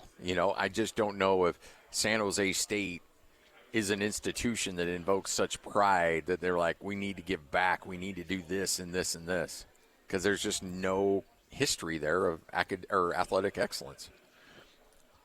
But the other thing I found is there are guys in the tech world that their whole love and life and existence is to want to be close to athletes. Like Steve Ballmer. Yeah. Look at what he's done.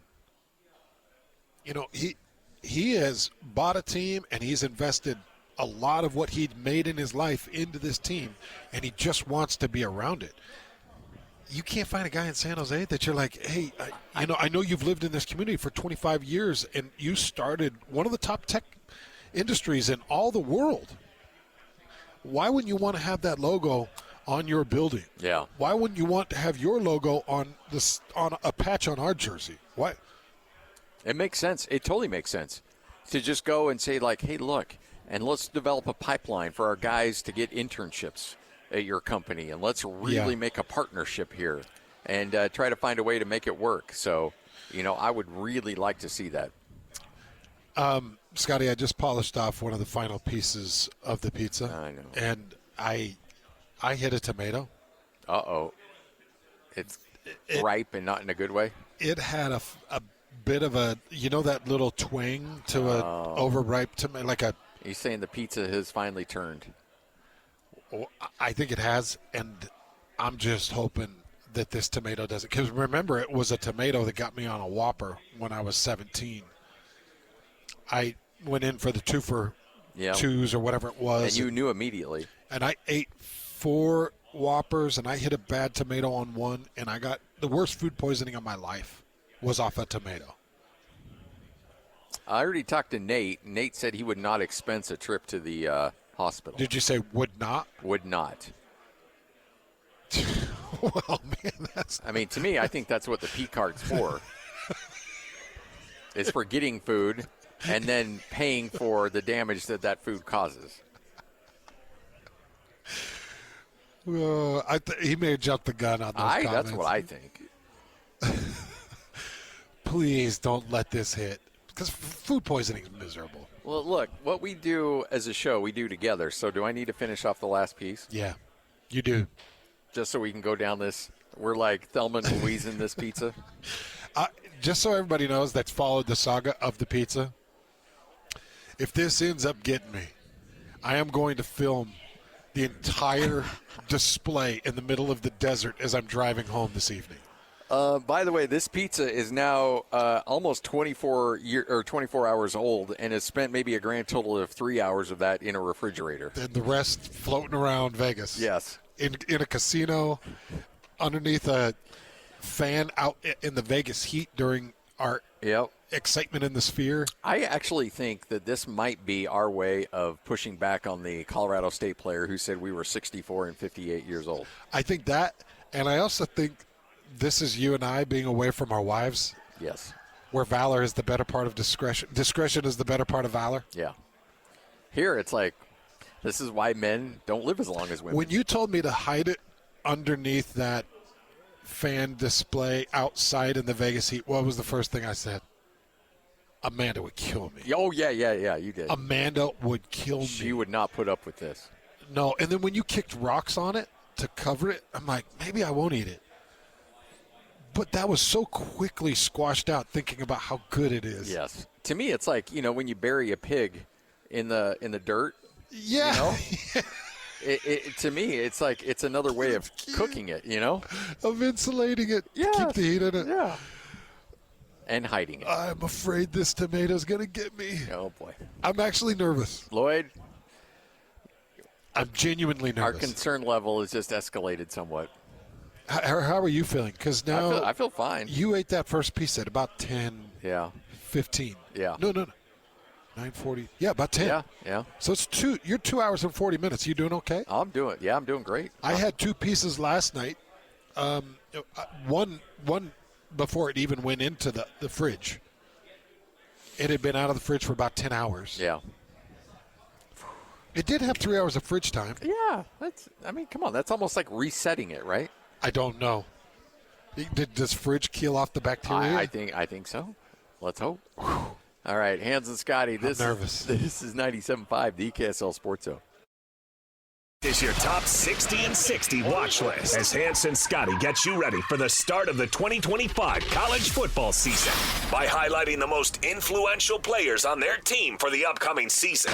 And now, Get the call, baby! Come on, let's go! Here's today's newest addition to the watch list. Hans Olsen, Scott Gerard, 97.5, the KSL Sports Zone. It's another addition to our Top 60 and 60 watch list.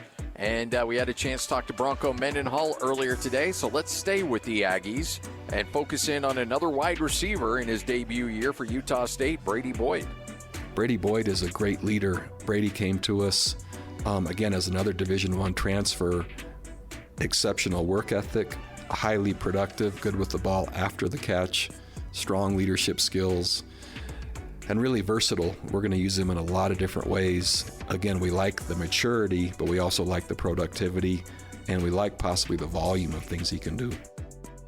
Brady Boyd spent 3 years at Texas Tech, appeared in 26 games, started 3 games, 19 catches for 173 yards and 1 touchdown last year, and he's expected to be one of the primary targets for Bryson Barnes going into this season. We think. We don't know. We suspect. We think. Bronco did say that if they keep the portals as they currently are, he will run his spring the same way. Yes. Which is a bummer because we got nothing. We got zip. We weren't even allowed to attend. Yeah.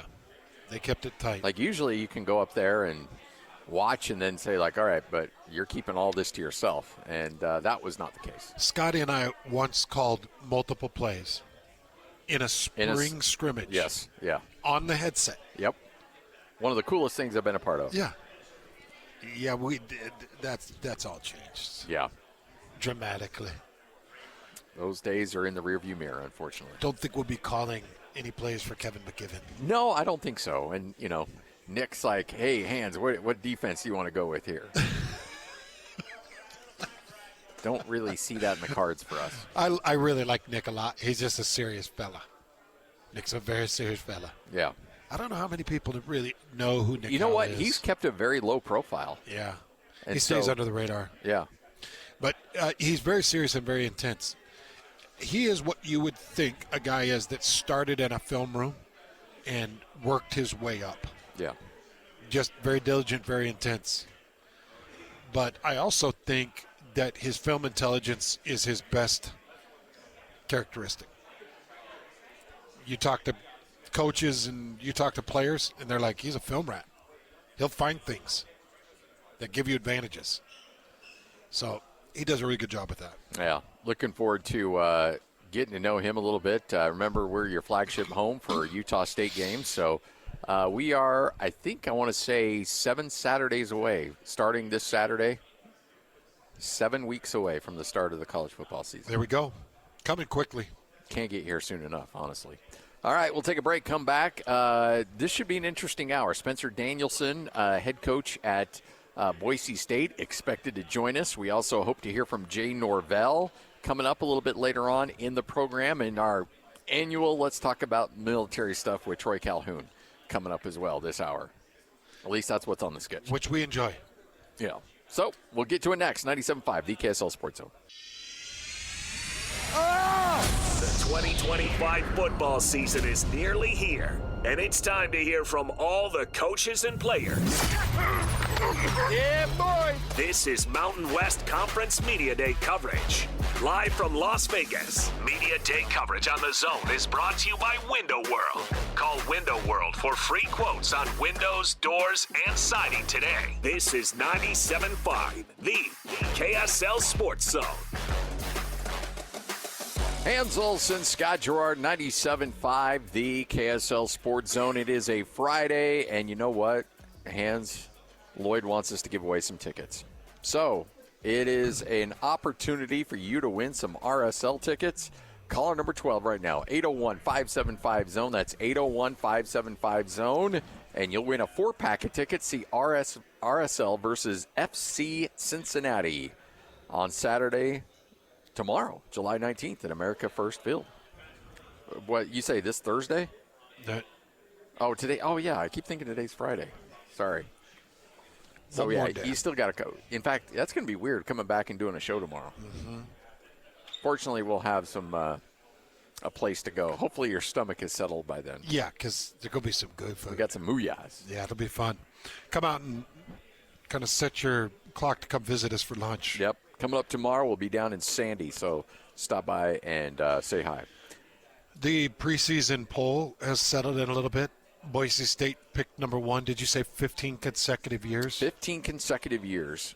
Boise State has been your preseason prediction to win the conference. Out of the 15, I've got the sheet here. How many did they ended up winning? I would say probably 6 maybe. 6 out of the 15 times that they were picked to win it? Yeah.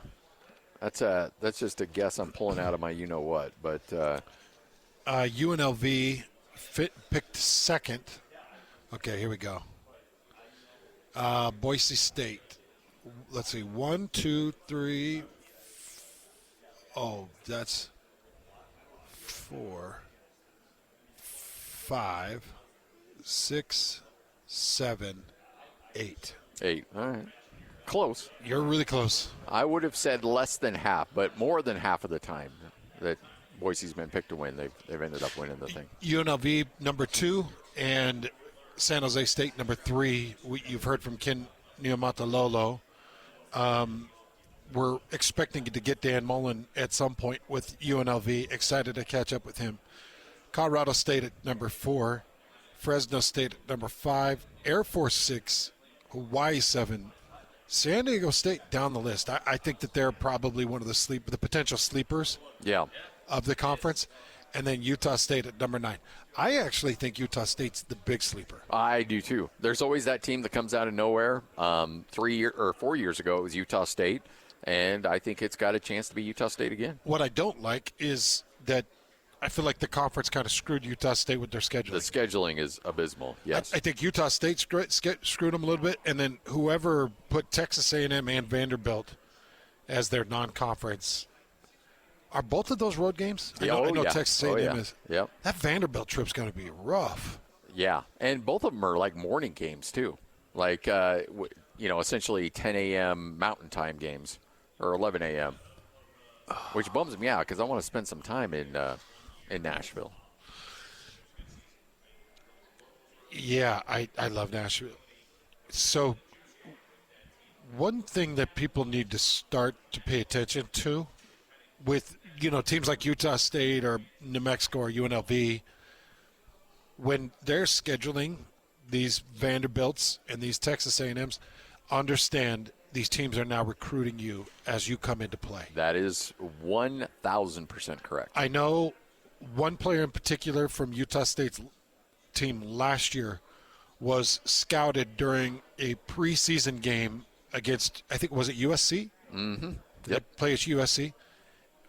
What he did against USC made him a lot of money. And everybody looked at it and was like, oh, okay, so, okay, fine. You go through and you dominate Mount West Conference competition.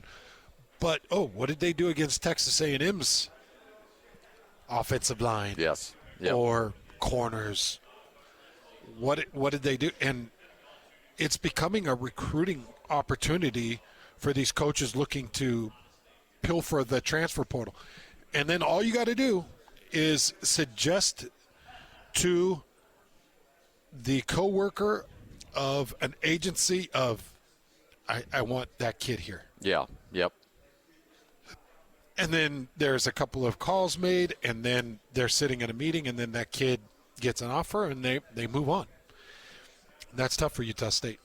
And that's tough for all group of 5 teams now. And it used to be, we're going to get that money, and that's a big paycheck, and that's still very true. You're getting a good chunk of money, but the downside is you're putting your players on display for everybody to see them. You are, and just reflecting back to my time in college, all the opportunities that you get on the field, you take it as a job interview opportunity. Yes.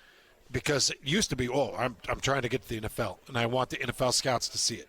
Now, if you're a Utah State player, you're like, watch me shut down this edge here in College Station, and we'll see how this goes. Yeah. You thought you had an SEC defensive end potential, sack leader of your conference, and this dude stomps him out 4 times?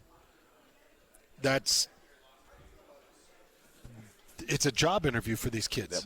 Yep, because they don't want to see what you did against San Jose State. They want to see what you did against Texas A&M. They want to see what you did against Vanderbilt. They look back and see what you did against USC. And they're like, okay, that guy can play at our level because he just stonewalled a dude that was a second-team preseason all-conference player. So, yeah, let's bring him in and let's see what we can do here. Hans and Scotty, 97.5, the KSL Sports Zone. A little earlier today, I had a chance to catch up with the head coach of the New Mexico Lobos, Jason Eck. This guy's a fun conversation. I had a chance to sit down and chat with him earlier. Live here at Mountain West Conference Media Day, one of the conversations I've been looking to, one of the most, is Jason Eck, head coach at New Mexico. And, Coach, I'm an Idaho native, so what you were able to do at the University of Idaho, my dad was a professor there, and so I always have a soft spot in my heart for that university. What you were able to do there in a short amount of time, I thought was just phenomenal in that transition back to the Big Sky. What allowed you to have that kind of success there at Idaho? Well, I think we did a really good job of just getting the right people around the program. We was able to build a great staff there. Was able to really get the community excited about Idaho football again and try to give them something to be, proud of with being an Idaho Vandal. And we were there a tough time. We had, we're coming off a lot of losing seasons. The first year we had that tragic murder of 4 of the students, so there was a lot of negativity that kind of swirled around the university. So we took pride on trying to give people something to be excited about and be proud about, and we're able to recruit a lot of really good players there and had a very fun 3 years. But what we did there gave us this new opportunity to come down to New Mexico, and we're very excited because I think I see some of the same parallels here of a program that hasn't had a lot to be excited about in recent times, but hopefully we can reinvigorate that. What is it about that New Mexico job that jumped out to you? You said, okay, you know what, I can do some good work there. Yeah, a couple things. I think it's always a great thing to coach at the biggest university in your state, because I think it's easier to get public sentiment. It's easier to raise money. The governor of New Mexico is a Lobo. So I do think that's something that as I've looked at jobs, I thought is probably more attractive. We don't have any major pro sports either. There's no major leagues. There's no NBA or NFL. So I think a school like that, I would kind of compare it maybe like a Boise State in the Mountain West, where they're the biggest school. There's no Power 4 school in the state. I think that's an advantage. It's a heck of a airport that's very close to campus that I think really aids recruiting. And that was probably one of our issues at Idaho. We had a lot of our players had to fly to Spokane, which was like a 90-minute windy 2-lane road to get to. So having a major airport that literally is less than 10 minutes for our facility is tremendous, because we can get really direct flights from anywhere in the western half of the country and some places out east. We have really good leadership. Our athletic director is new this year, Fernando Lovo. And he came from the University of Texas, and his background, he's been around schools where football is very important. He was at Texas. He was in the NFL for a year with Urban Meyer. He was at Ohio State. He was at Houston. So he went to school at the University of Florida, worked with Urban Meyer there. So he's a guy who's a football guy and really sees the value. So even though some people would say historically New Mexico has been a little bit more of a basketball school, having a new AD who was able to hire me, who was a football guy. That's part of our conversation with Jason Eck, the head coach of New Mexico. But having a seat with us right now, he is the head coach of the Colorado State Rams. Really fired up for this conversation. One of our favorites, Jay Norvell, kind enough to hang out with us. Hey, guys, how we doing? Coach, good to see you guys. Good to see you again. Yeah. How you been? Awesome. Well, you know what? Everybody's 0-0. Yeah, it's everybody's the best undefeated, time of the right? year, isn't it? Yeah. There's no doubt. No. Hey, you guys caught fire in conference, and after a start to the season that may not have gone the way you wanted, and then all of a sudden things start clicking. Was there a moment that you can point to, or something that said, okay, that's when the switch got flipped? No, I just think I think we played a very difficult schedule early. We played some really talented teams that have been playing together. I looked at our team last year in spring practice, and I was really concerned about some things about how we could play defense and how we could play the run. And so I kind of switched things up a little bit offensively and try to complement our defense and help them keep them off the field. And so that didn't go well early because of who we were playing and the type of playmakers, at University of Texas and, and CU playing some of their skilled people. But it really clicked in conference play. And so I think it really helped us. I think we're going to be different this year. I think we're much more athletic on defense. We have way more playmakers on defense. I think we're going to be able to stop the run better and play man defense, man coverage. and I think we'll be more explosive offensively. Our quarterback is a 3-year starter now. This is his 3rd year starting. Seen a lot. Very mature. He's probably the most experienced quarterback in the conference as far as number of games played. Nobody has that anymore at this level. No, it's very unusual. Yeah.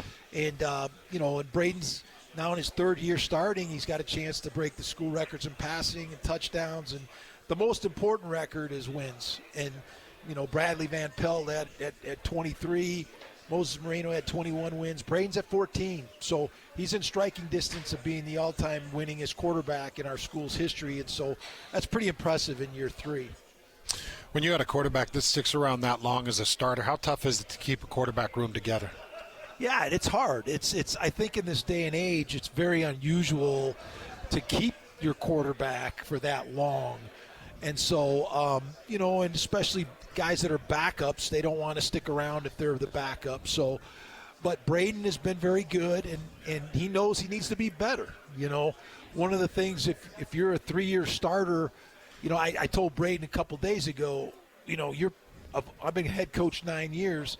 We've probably invested more in you than any other player because we did start him as a freshman. We got a pretty good backup in Jackson Brousseau, who's from Salt Lake City. Oh, yeah. That's why I'm asking. Yeah, and we love Jackson. I'm surprised you've been able to keep him around. Yeah, no doubt. Because that kid's a starter at a D1 level. He's a really good player, and we love Jackson, and I want to see Jackson get on the field. So, yeah, it's a challenge.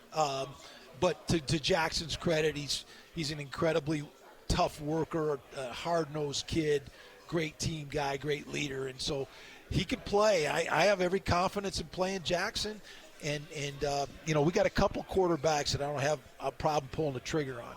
Yeah, we know his dad really well, so he comes from good stock, that's for sure. Great stock, great family, and so we're excited about him. You mentioned that you had to adjust a little bit of what you were offensively. Do you feel like you can go back to where you want to be offensively and sling it? I think we'll be more wide open this year, and we don't have the elite receiver like a Torrey Horton, but we've got a lot of guys that have played that are very capable and athletic, and I think we're going to have a lot of guys emerge this fall. You still love what you do, Coach? Yeah, absolutely. Yeah, still find a lot of joy. I can't imagine doing anything else. They asked me in the other room, what would I be doing if I wasn't coaching football? I've worked in a hardware store when I was in high school. I worked for Procter & Gamble for 3 days, and I figured I didn't want to sell cereal the rest of my life. And then what was my other job? Oh, Johnson County Road Company in Johnson County, Iowa. I laid blacktop. Yeah, that's tough. So that makes you want to get back into coaching real fast. No doubt. That's hard. That's real work there. That's right. We had a run-in with one of your players, McKindy. He jumped on air with us. Yeah, this didn't end well for us. We kind of had some bumps with him. I threw a question at him. I'm going to play it for you. Okay. It didn't go well. Lloyd, go ahead and play this for Coach. Hey, before you leave, I want you to guess our age and guess our weight. Oh, jeez. I'm guessing you're 64. No.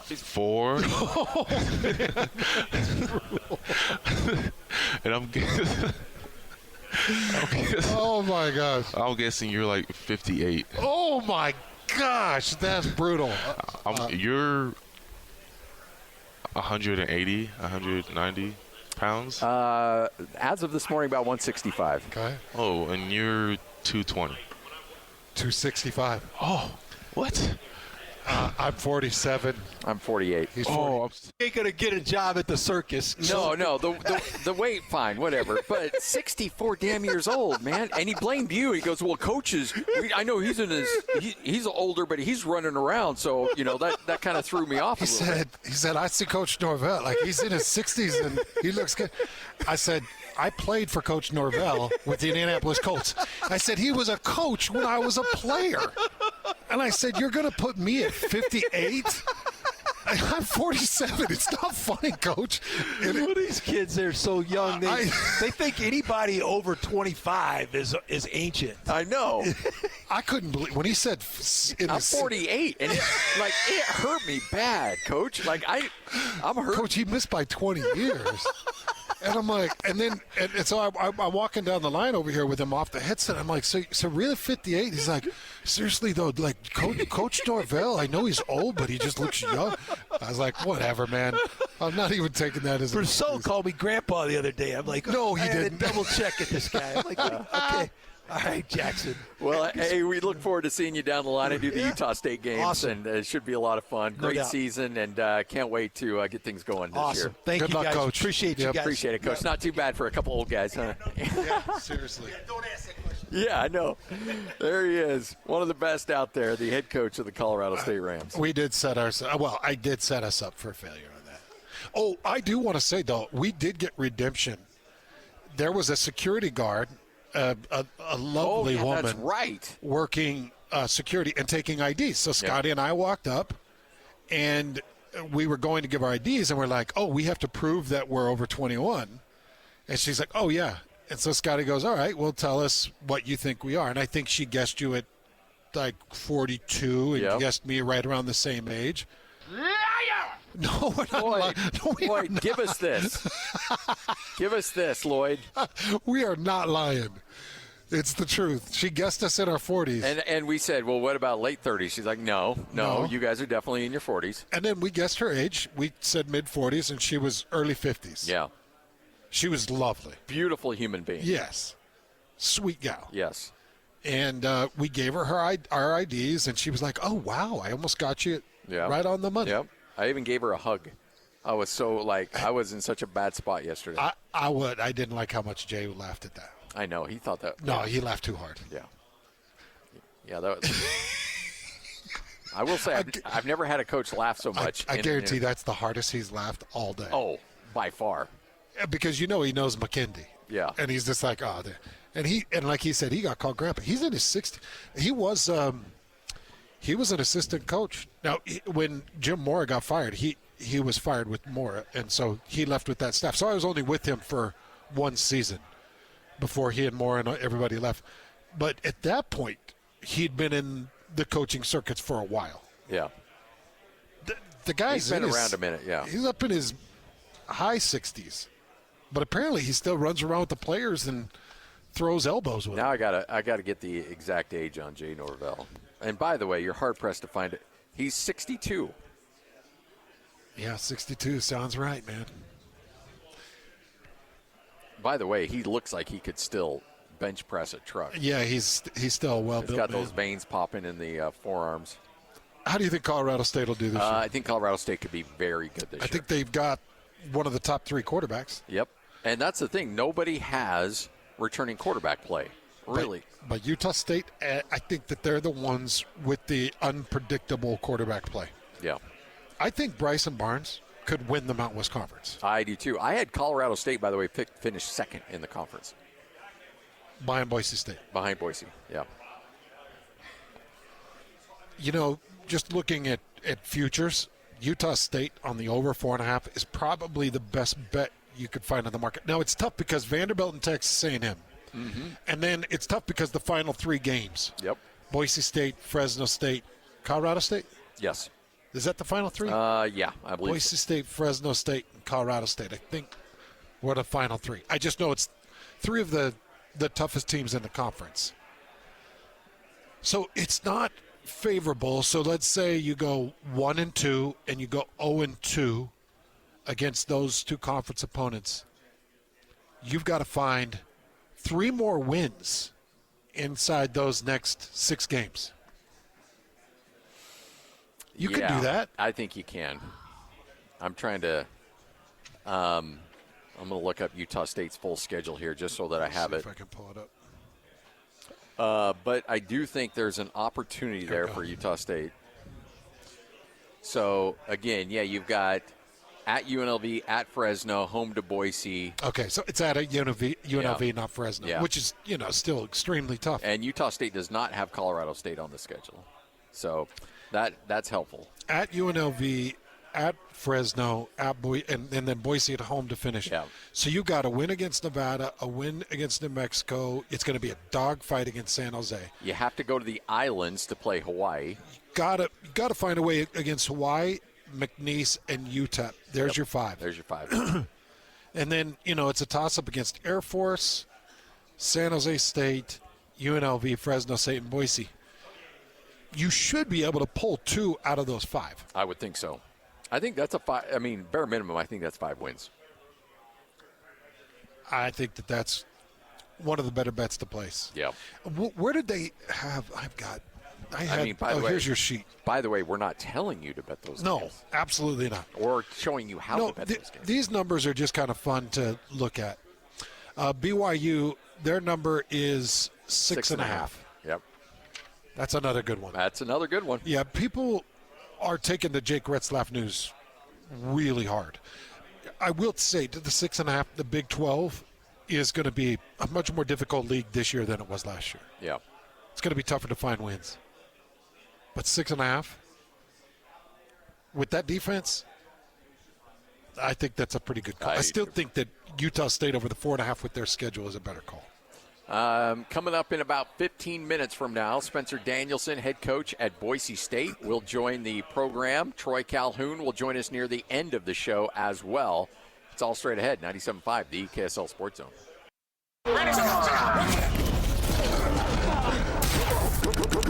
Your home for the best coverage of the Aggies as they get ready for the 2025 season. We have everything it takes right here to win. You're locked on to Mountain West Conference Media Day coverage. Live from Las Vegas. Presented by Window World. Want a window quote without all the baloney? High quality, amazing prices. Check out Window World today. This is 97.5, the KSL Sports Zone. Hans Olsen, Scott Gerard, 97.5, the KSL Sports Zone. Hope you're all well. Spencer Danielson, he is the head coach of Boise State, will join us coming up in about 10 minutes from right now. Then we'll probably have a chance to catch up with Troy Calhoun to wrap up the show. But a lot of fun interviews here today, and it's always fun. Coaches are always in a good mood, and this is one of your better times of year. Then September, October rolls around, and ACL injuries start to pile up, and boosters get angry, and all kinds of stuff happens, and people get kind of in a salty mood. Yeah. Who's the best quarterback in the conference? The Colorado State guy. Oh, Braden Fowler, Nicolosi. Yeah, Nicolosi right now. Yeah, I would say. That could certainly – well, I forget about the Madsen kid. No, I would still take the Colorado State quarterback over him. I need to see. Was Walker? I get the ones. He was the quarterback for San Jose State. San Jose, pretty good player. Right now, I would take Bryson Barnes over him. It felt like when we talked to Jay Sawvel, the head coach for Wyoming, him talking about John Michael Gillenborg. Yeah, Gillenborg was there when they played BYU, and he was tough then, but. Feels like Gillenborg would be looked at as one of the best players in the conference? Yes. Although he did not win preseason honors. Madsen is your offensive preseason player of the year. And why is he not here? Yeah, I don't know. And I forget who the defensive player of the year or preseason player of the year was. I actually think I know why Maddox isn't here. Has he got like a family trip or something? I'll tell you off air. Okay. Yeah, I think so. I wonder if he was like, nah, I'm going to take this summer. As he should. Yeah, because you're a couple weeks out from jumping into pure hell. And if you're looking at pro prospects, that offensive lineman that Boise brought up, that guy's going to be maybe not a day one first-round guy, but I think he's round 2, round 3 guy. How much pressure is on Sean Lewis at San Diego State to win? 3-9 last year, his first year. There's going to be some pressure there. It was not good. Yeah, I know. You know, you got some responsibility. Now you are the representation. You and Fresno State are now the representation of the California market in the new Pac-12. Mm-hmm. You've got a little bit of responsibility to carry your weight. You want to go in with a little bit of momentum. There's no doubt, and you don't want to stack 2 3-9 or a 3-9 and a 4-8 year on top of each other going into a new conference. I'm not trying to blow smoke, or I'm not trying to just say it to say it. My money for the underdog or the conference offensive player of the year If I were to make any type of bet on it, it would be on Bryson Barnes. I would love it. I love it. The combination of he, McGivern, Bronco, the unknown,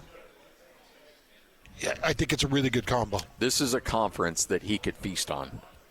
And it is. And this is for the first time in his what feels like 10 years of playing college football, but 6 years of playing college football. This is the first time he's gone into an off season coming out of spring knowing he's the guy. Now, he's been thrown into some really, rough situations with, will he or won't he with quarterbacks at the University of Utah before, and then last year got thrown to the Wolves midway through the year. But this is the first time where it's been like, hey, Bryson, this is your team. And Bronco goes, this is your offense to lead. Kevin, you spent all summer with Kevin McGivern, and that's what you're working on is this season. And you can tell, that he's spent a lot of time in the weight room. Oh, yeah. Physically, he looks like he's in as good a shape as he possibly can be in. It would not surprise me at all if he comes out and just lights it up. I could see it happening. There's some unknowns with the offensive line, but I do know that they've got 2 offensive linemen that I know I could trust. Yes. Yep. And I just don't know about the other 3. But I do know that Coach Acatelli is very capable. So this is a big old ball of unknown. Yeah. And, we were talking to Coach Niuamatalolo about his son Ali, who's working with tight ends. So you got Coach Acatelli, Coach Kevin McGivern. You've got were there any holdovers from last year's Utah State crew? No. Staff-wise? Staff-wise? No. Whole crew is gone. Whole crew's offensively. Gone. Yep. And defensively. And defensively. Yeah. Like, I know that there was some conversations with DJ Tialavea, but he ends up leaving. Yeah. And there was some last-minute posturing to try to keep him, and he got a really nice offer to go somewhere else. So, Oklahoma State. Yeah. That's right. All right, Hans and Scotty, Spencer Danielson, head coach of Boise State, expected to join us next right here on The Zone.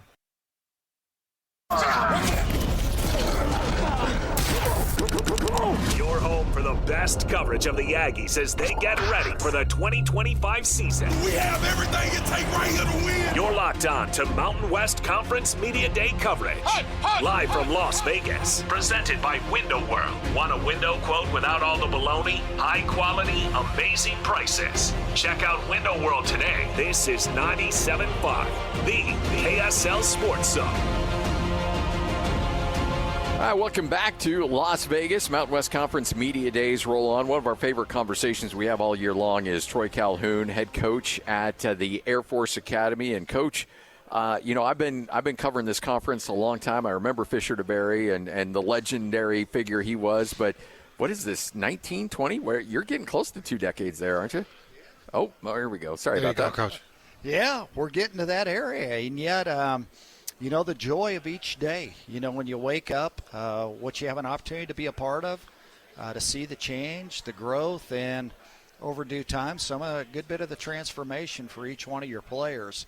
That part's really, really neat. I bet. And the transformation of the Mountain West Conference. You've been on this rodeo for a while. You've seen a lot of different changes, BYU come and go, Utah come and go, and Air Force has just been a staple.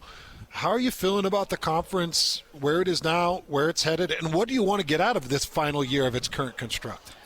Well, I think I don't want to speak for everyone, but it just sure seems to make sense that if I look out my window and I look at the Rocky Mountains every morning as I'm eating breakfast, and you look out your window and you see the Rocky Mountains, shouldn't we be in the same league? The congruency, the mutual respect, amongst institutions. You just wonder, I know that plates or tectonic shifts or whatever are supposed to be on the West Coast, but if it happens again in college football starting in 2031 or whatever that may be, can you get back to, I don't want to say an equilibrium, but just some sanity when it comes to geography mattering too? Yeah, that'd be nice, wouldn't it? Because travel's not cheap. Yeah. Well, I think the word you use there is sanity, and it seems like we're lacking that from time to time in college athletics. But when you look at this team, you've got every year you just kind of flip the page, and what happened in the year past, whether you struggled or whether you won a conference championship, it just doesn't matter. How do you feel about your guys going into this year? I'm excited. Like I said a little bit earlier, I mean, just my goodness. I mean, the eagerness to get going. I love being around my guys, and I know just how much they care, and just the energy and the spirit that they have, the mutual respect they have, just the hearts to be a part of something that's bigger than themselves, and they love football. We will have to be patient. I realize that as a coach. Health willing, you get through 6-8 games where we get to the, there to the latter end. I think that's likely where we're going to play our best football. Mm-hmm. So if I know the rules correctly, and you can obviously correct me if I'm wrong here, a player, you can't take on transfers. That's right. You could lose a player up until his junior year, correct? That's right. Correct. And so, you can lose, but you can't gain. How hard is that, navigating that through the world you're living in right now? I don't think you wouldn't speak with any coach that wouldn't tell you that there's certainly some differences from what there were 4 years ago. Yeah, that's a reality. You have no NIL. We're having conversations with high school recruits repeatedly about NIL. There are players, certainly you can tell, that have been tapped a little bit to say, hey, if you're tempted, come our way to go to another place. That's real.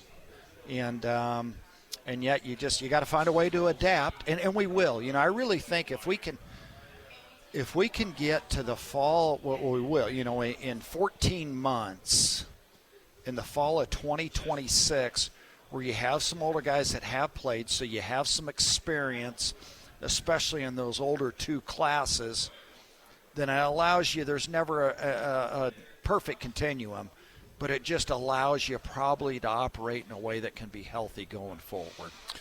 So you've got Logan, first conference game, second game out of the gates for you, Utah State with Bronco Mendenhall. Mm-hmm. Your thoughts on Bronco Mendenhall joining the conference, and how do you even prepare for that? Well, first of all, first question in regards to Bronco, I mean, fabulous hire, right? Somebody that through and through has great feeling for the fabric of that area of the country, and specifically Utah State, and he'll do a tremendous job there. The second part of it, we really, really got to go to work on Air Force, and our guys realize that here over the next 7 weeks or so. And then when you get in terms of for that particular game, that'll be a tough football game. The great environment, I mean that respectfully. Whether you play football there, whether you play basketball there, same thing. And so. Do you take New Mexico film and watch New Mexico and then San Jose because wasn't McGiven? That's right. You just try to that's exactly what we've done so far this summer. Your point on it. And, which is tough because you're pulling from so many different areas and doors are so closed. I think it's, I think the real challenge is the personnel part of it, because you're trying to look at guys and see individually what their strengths are. Everybody's always looking, okay, what's this matchup going to be like? If we put so-and-so, spends a good bit of time across from this guy. And but you've gone probably as much as 2023 San Jose State film combined with some New Mexico 24 and then reaching back even further into Virginia. And Scotty was mentioning this, 87 new players on the roster. Wow. Is that right? Yeah, 87. Have you heard of that number? 87. Have you heard a number that high on turnover? I think, guys, as crazy as this is, I think if you went to a good number of new staffs all over the country, it's staggering, that way. And clearly I am for a player being able to earn income. I think there's obviously market value there that's deserved, that needs to be a part of it. I do have immense concern when it comes especially to quality of degrees or even getting a degree for a young person with the amount of bouncing around that it goes. And is that guy going to be in a better position when he's 25 or 35 years old, having gone to 3 or 4 different schools. If you came into my home and you told a son of mine, you graduate from the Air Force Academy, no disrespect to other universities, but that degree carries a lot of weight in opening doors for you across the country. That's going to resonate with me as a mid-40-year-old father. Does it resonate with 18-year-olds? Are you able to get that message across? Right? Yeah, Bingo. With a kid that's 17. They don't know. Your test mandatory. You have to be over a 1200 SAT. You have to have at least curriculum background, pre-calculus, chemistry. And there's no wiggle on that for you? None. Yeah. 0. Wow. You're going to serve, and we all have these things right here, these iPhones, where you're saying, whoa, what's going on in Iran, or what's going on in Korea, or what's going on in, in the Middle East. And, yeah, that's real. And yet I'll tell you more than this. I probably did that. Probably my first 3 years, I would go in and really speak to the power of the education, the kind of life you'd have when you're 22 years old. And, there are 2 members of Congress right now, one representative from North Carolina and one representative from Texas, that both came to the Air Force Academy because of football. They're graduates of the United States Air Force Academy. And the number of CEOs you could go through that played football at the Air Force Academy. And yet, probably the last 14, 15 years, I've said, hey, look, now, you come in here, this is going to be harder than anything else you're considering. You're going to get the best haircut. You're going to go through 5 weeks of basic training. This is going to be tough here in the short term. And I just think the cards being face up right from the get-go, rather than it being too grandiose when you're 22 years old, it just works better if you just tell me what the next step is, in addition to a future too. Have you lost any of your former players in action, in war? We have. Because you've been around a lot of years. I'm sure you've had a lot of players that have been called to duty. We have. It was a classmate of mine, so this was a while back. We've had a good number. We have one that was a really good player for us right now that's stationed in the middle of Missouri and flies B-2s. Oh. Wow. We have them all over. Guys that are flying F-16s or F-22s or F-35s or in the B-2s are the big ones right part now. Of it. Yeah. We have them doing all kinds of things where literally they are at the tip of the spear. Now, you think about it, it's pretty fascinating because you see them when they're 17 years old, and only 7 years later you think of the kind of responsibility they have for our country. And just the change transformationally, the maturity and the poise, but oh my goodness, you look into those eyeballs and you're so fortunate and you're so grateful. Those are the ones that really get it when it comes to freedoms, because liberty's as good a thing as we have in life. Don't ever take that, that's not automatic. There's probably sometimes a guy goes to football practice and that might be the easiest part of his day. The best part. Yeah, exactly. I don't want it to be easy. But but you know what I mean. Kind of getting away and actually just, Absolutely. There's some days, you go out there and a couple of guys get stirred up a little bit and they go at it. Yeah. What's going on? Oh, okay, Coach, I know. I've been on. Had a couple things going on at school. Just a bit, yeah. So, all right. Well, Coach, we can't thank you enough. It's always a pleasure catching up with you, and thanks for all you do in helping mentor some of our great leaders and supporters of our country. Thank you so much. Appreciate that. I'll tell you this. I mean this. I mean, that area is where you guys are in Salt Lake, Ogden, just unbelievable. The base that's there at Hill. And I've had a good number of guys that have been there too, the F-16 units there, and whether they're working in aircraft maintenance or they're a pilot, and just a fabulous area. And there's a part of me, I just can't believe we've gone, 45 straight years or whatever it is, where there was 1 year we did, and I think it was 2012 we did, but there's not, or 11 and 12, where we aren't we aren't aligned with the state of Utah, somebody from the state of Utah. I just think, golly, man, can we get back where the right mold and the right match is where it needs to be? That's how I feel. I agree. Coach, you're the best. Thank you so much. Thank you, guys. Absolutely. Absolutely. Thanks, Coach. Yes, sir. Yeah. Troy Calhoun, head coach at the Air Force Academy, one of our favorites. Fun conversation every season leading up to. And maybe our last. Yeah. For a long time. Yeah. Which bums me out. I'm not going to lie. I wanted to get into the B-2 mission that we flew to Iran. I would love to hear his insights into that mission. He's got a former player he said a current player. And you said a really good player. A really good player that's stationed in Missouri that's a B-2 flyer. That's crazy. All right, we'll take our final break. Spencer Danielson expected to join us on the other side. 97.5, the KSL Sports Zone.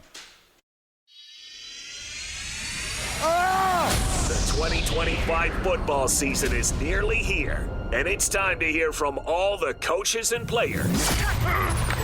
Yeah, boy! This is Mountain West Conference Media Day coverage.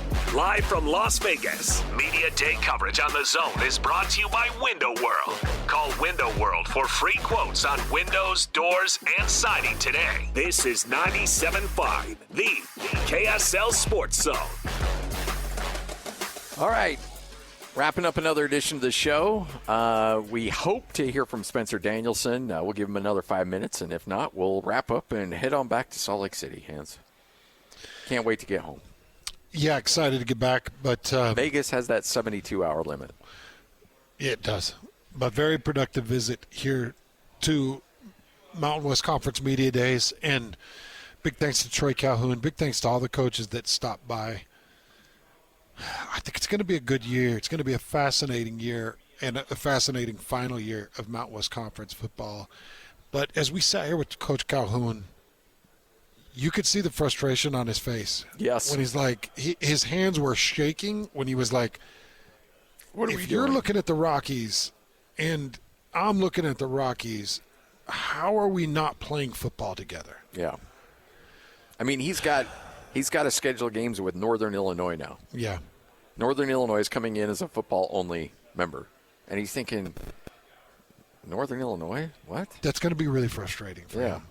And having to fly his guys all over the country and having to fit into this new conference. And you know, you could tell 20 years of playing a school from the state of Utah, it meant something to him. Yeah.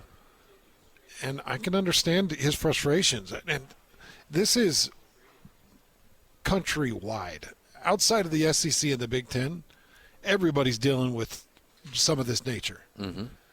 You know, ACC's dealing with everybody shifting around, and everybody's worried. Is somebody going to end up paying $27 million and just leave? Because I think the last time I checked, it was somewhere in that world. Wasn't it $27 million or so? Correct. Yep. Is somebody just going to pay the money and just leave and walk because they can? Or what's going to happen with our conference? The Big 12 has finally added the four corners, and you would think that it's stabilized. And when we talked to Yormark, the conference commissioner last week, he was like, we feel like we've got a good, stable base. You could USC this thing in a heartbeat. Oh, a team gets a Big Ten invite, and the right Big Ten invite, and they offer to pay out a certain amount of it, and they want you to be a member next year, they're gone. They're done. So I just feel like there's so much instability. I feel like everybody's stabbing everybody in the back. Yep. And it sucks when I look at a guy like Coach Calhoun and Air Force that they're just trying to do it the right way. They're not about the money. Yeah. They don't pay their guys. They can't use the transfer portal. They can't rotate their staff out. They can't. There's so many things that they're limited on. They just want to play good football, be in a stable conference, and have good relationships with connected state opponents. And you can tell that's not the world that he's living in. No. Now, and that's the thing. Air Force had a chance to come with those teams to the Pac-12. They decided to stay, but they're also looking like, Wyoming, who they've got a great rivalry with, is staying. Or do you go with Colorado State and continue that rivalry? The fact that, look, I like Wyoming. I know we make fun of Laramie and we make some jokes about that, but I like that rivalry. I like having that home and home. Oh, I do too. Sentiment. So here's Air Force. We're very used to it. Here's Air Force having to choose between, okay, do we stick with Wyoming, who didn't get invited to the party, or do we end up leaving and staying with Colorado? I mean, it's a really tough situation that you're putting a lot of these teams in, and it's unfortunate. Well, what I hope at this point, kind of concluding Mountain West Conference Media Days, what I hope at this point is that this new Pac-12 becomes a stronghold and that Utah State stabilizes in their presidential office and in their athletic directing department. Once they stabilize, you reassess and evaluate. You look at Bronco Mendenhall and you say, all right, he's the man for the job. Let's make sure that we keep him long term. Get yourself going with a little bit of money, some NIL, get competitive on the amount of money that you can pay some players, and go win some games in this new Pac-12. Yeah. And just continue to grow and build. But here's the thing, and I think that Troy Calhoun mentioned this as well. Coming up in 2031, this thing is going to get blown up again, and that's why I think everybody's careful about not burning bridges. Now, obviously, there's lawsuits and mediation with conferences, but I think individual schools are trying to stay as copacetic as possible, knowing that there's a strong chance that in 4 or 5 years, they may all end up back together again in some way, shape, or form. Yep. Utah State may be tied at the hip with Wyoming and Air Force again. And so you're like, okay, well, let's find a way to make this work and find a way to get along together and see if we can get all on the same page, because there's a good chance that this thing could be back together in some way, shape, or form. And so that's essentially what you're looking at as Utah State now gets set to transition into a new conference with Boise State and others. Spencer Danielson, head coach at Boise State, pulling up to the table. We get a chance to catch up with the head coach of the Broncos. It's a good way to wrap up our Mountain West Conference Media Days here Coach, how you doing? In Las Vegas. Throw that headset on and let's chat a little bit. Broncos coming off that trip to the college football playoff, and Coach, I think nobody knows more than you that nobody cares about what you did last year. It's all about what you've done this year, and that's the message, I'm sure. No. I think especially at Boise State too. Every year we've been picked to win the Mountain West Conference Championship, and we haven't always done it. Last year, 13 of the 25 teams picked in the top 25 ended the season unranked. So it's one of those things for our players. I'm like, guys, great job, your preseason. You know how much that means? Nothing. Get back to work. You know what I mean? It's just it's the reality of what it is, and that's what you can't start halfway up the mountain. You start at the bottom, and you take one step at a time. Greatness never goes on sale, and we just got to keep going to work. What was it like having a front row seat to Genty and that whole season? Well, I've been trying to get him back, but he's happy where he's at. He told me he's good. He's good on the Raiders right now, man. But no, find some of that Appleton money. No question. No question. Get that back in his. Get him back over, man. But Simplot. He's a phenomenal human being. I always want to make sure when I talk about Ashton, people know how great of a kid he is. And just watching him and a guy that in the offseason going into last year, he was just very clear. I'm staying at Boise State. I want to leave a legacy, go to the college football playoff. And then he went out and just did it. Put the work in, led his team. He's that kid, 35 carries, 220 yards on Saturday, and no one is practicing harder than him on Tuesday morning when we go full pads, right? Like, that's uncommon. And when your best players work like that, you always got a shot. Does he leave a legacy in terms of the locker room? Like he may not be there, but the presence of him and that work ethic can bleed over into this next year's team? No, absolutely. And I already see it with some of our players on our team. Could be younger players, could be juniors that are now seniors that are different because they watched him. And they saw, okay, when you put your head down and work, it's not about chasing maybe these things that people see. You can accomplish anything in this life. And Ashton Genty's left a legacy way more than just last season, the stats he had in our locker room for years to come. So I want to know how, because in that run with Genty, you also had Mad Dog Matson that turns a lot of heads, gets a ton of interest, I'm sure, in the open market, could have been paid a lot of money. How do you get a guy like Mad Dog Matson to stay in Boise? Yeah. Maddox Matson's an elite competitor, first and foremost. And the thing about Mad Dog, he's been counted out his entire life, right? Coming out of high school, 2 offers, one of those being Boise State. And even at Boise State, media or whoever thought, I don't know if this guy's ever going to be the guy. And he just continually proved people wrong. He goes into last offseason, and people are even thinking, is he going to be the starter or not? And he goes out and has the campaign he has as a sophomore. I mean, Ashton Genty gets a lot of credit, as is due. Yeah. But, I mean, we were one of the top offenses in the country in regards to takeaways, sacks, because Maddox Matson's smart with the football, makes the right throw in the biggest moment. I mean, I think he's going to be one of the best quarterbacks in the country, and he wants to be a part of a family. He wants to be developed, to be the best version of himself. That's why he stayed. He stayed because this is his home, this is his family, and he believes in what we're doing here and how we're doing football different. You know, it's interesting when you look at this program that you've built. Obviously, the expectations are mile high, but you wouldn't have it any other way. I mean, that's got to be a privilege to be able to be picked 15 years in a row in this conference. Yeah, I mean, that's why you come to Boise State. And I tell our players and our staff, you don't like that, don't come here. Because that's what it is, 27 consecutive winning seasons. Way before I got there, right? This is built on the backs of a lot of great coaches, great players, and so wouldn't have it any other way. So when you're talking about the last season of Mount West Conference entrance into the Pac-12, what are you wanting to get out of this season, and what are you trying to prepare for in the upcoming years where you guys are moving conferences? Yeah, great question. Right now, we're so focused on this season. Our AD, our administration, moving to the Pac-12 in 2026. Very, very excited about that and what that's going to be. But, man, we are all in on this season. Our goal right now is to go 1-0 against South Florida. But big picture, 3-peat, some of these other things, absolutely. I'll be honest, I'm kind of weird like that. All I can think about is August 28th when that ball gets put down in Tampa. The other stuff, games I get asked about, Notre Dame, I'm like, I'm not worried about Notre Dame. I'm worried about South Florida.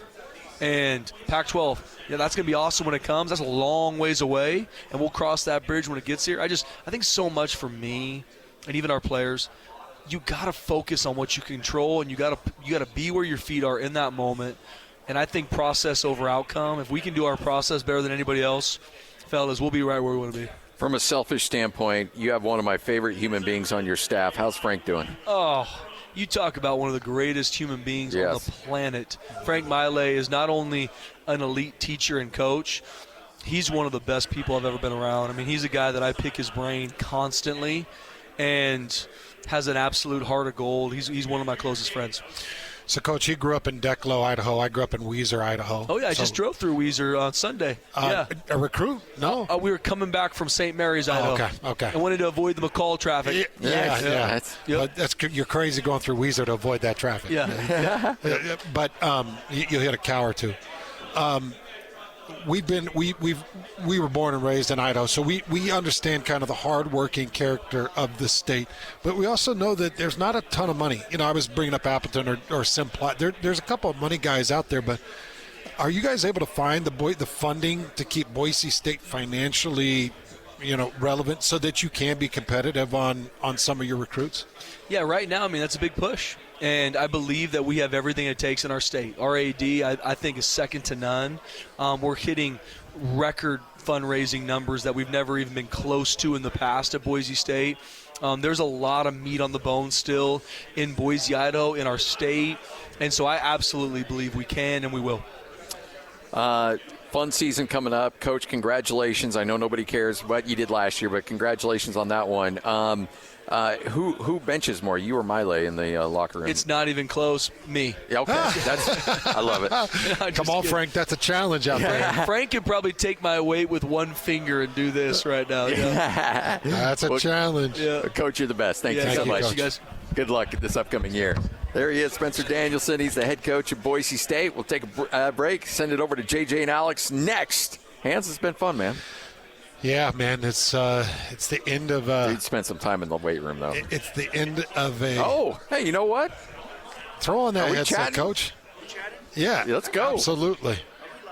We're live. Let's go. We're live and ready to rock and roll. We can't wrap up a Mount West Conference Media Day session without you, Coach. Timmy Chang. Man, I appreciate you guys. The legend. Yeah, how's everything going, man? It's great. It's good to see you. It's a lot better now. How you been? I've been good. Yeah. I've been good. Yeah. So what does it feel like as a player to coach the team that you played for? That's got to mean something just a little different. It does. And not only that, I grew up in Hawaii, and I'm local raised, local born. That it means because now you're talking about the community. You're talking about people that raised you. And if you know anything about Hawaii, I mean, it's such a loving, giving culture, a respectful culture that these guys give you the shirts off their back. They invite you to their homes. They feed you. They let you, they let you sleep over their house. They raise you, and they give you rides to practice. I mean, it is all inclusive of being born and raised there. So, I'm very humbled to be the head coach of our beloved program, but also too just the program. Like there's only one show in town. There's only one school. There's only one football team, and everybody loves football. And so you're it, and so you represent all 8 islands, and you have to do it the right way. So it just hits a little bit different knowing that I'm from there. Stayed home, went to school there. Had an opportunity to go to Utah, and when I was in high school under Coach McBride, Coach Ron McBride, but stayed home and I try to represent as much as I can in the best way.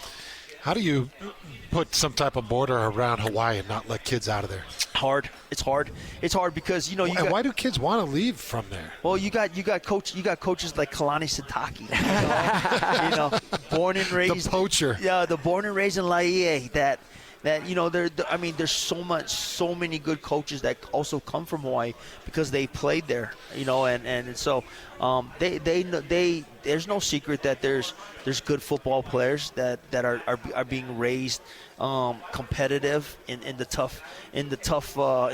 parks, tough, and playing tackle football when you're 5, 6, 7, 8 years old and barefooted, and they just grow up tough out there, right? You're out there, you're competitive. It's the culture. It's the culture. Culture's tough. It is, and that's a staple of Hawaii football. You brought up Coach McBride. Do you blame him for some of the poaching out of the state? Because he was one of the first to open up the state. No, and listen, there is no poaching.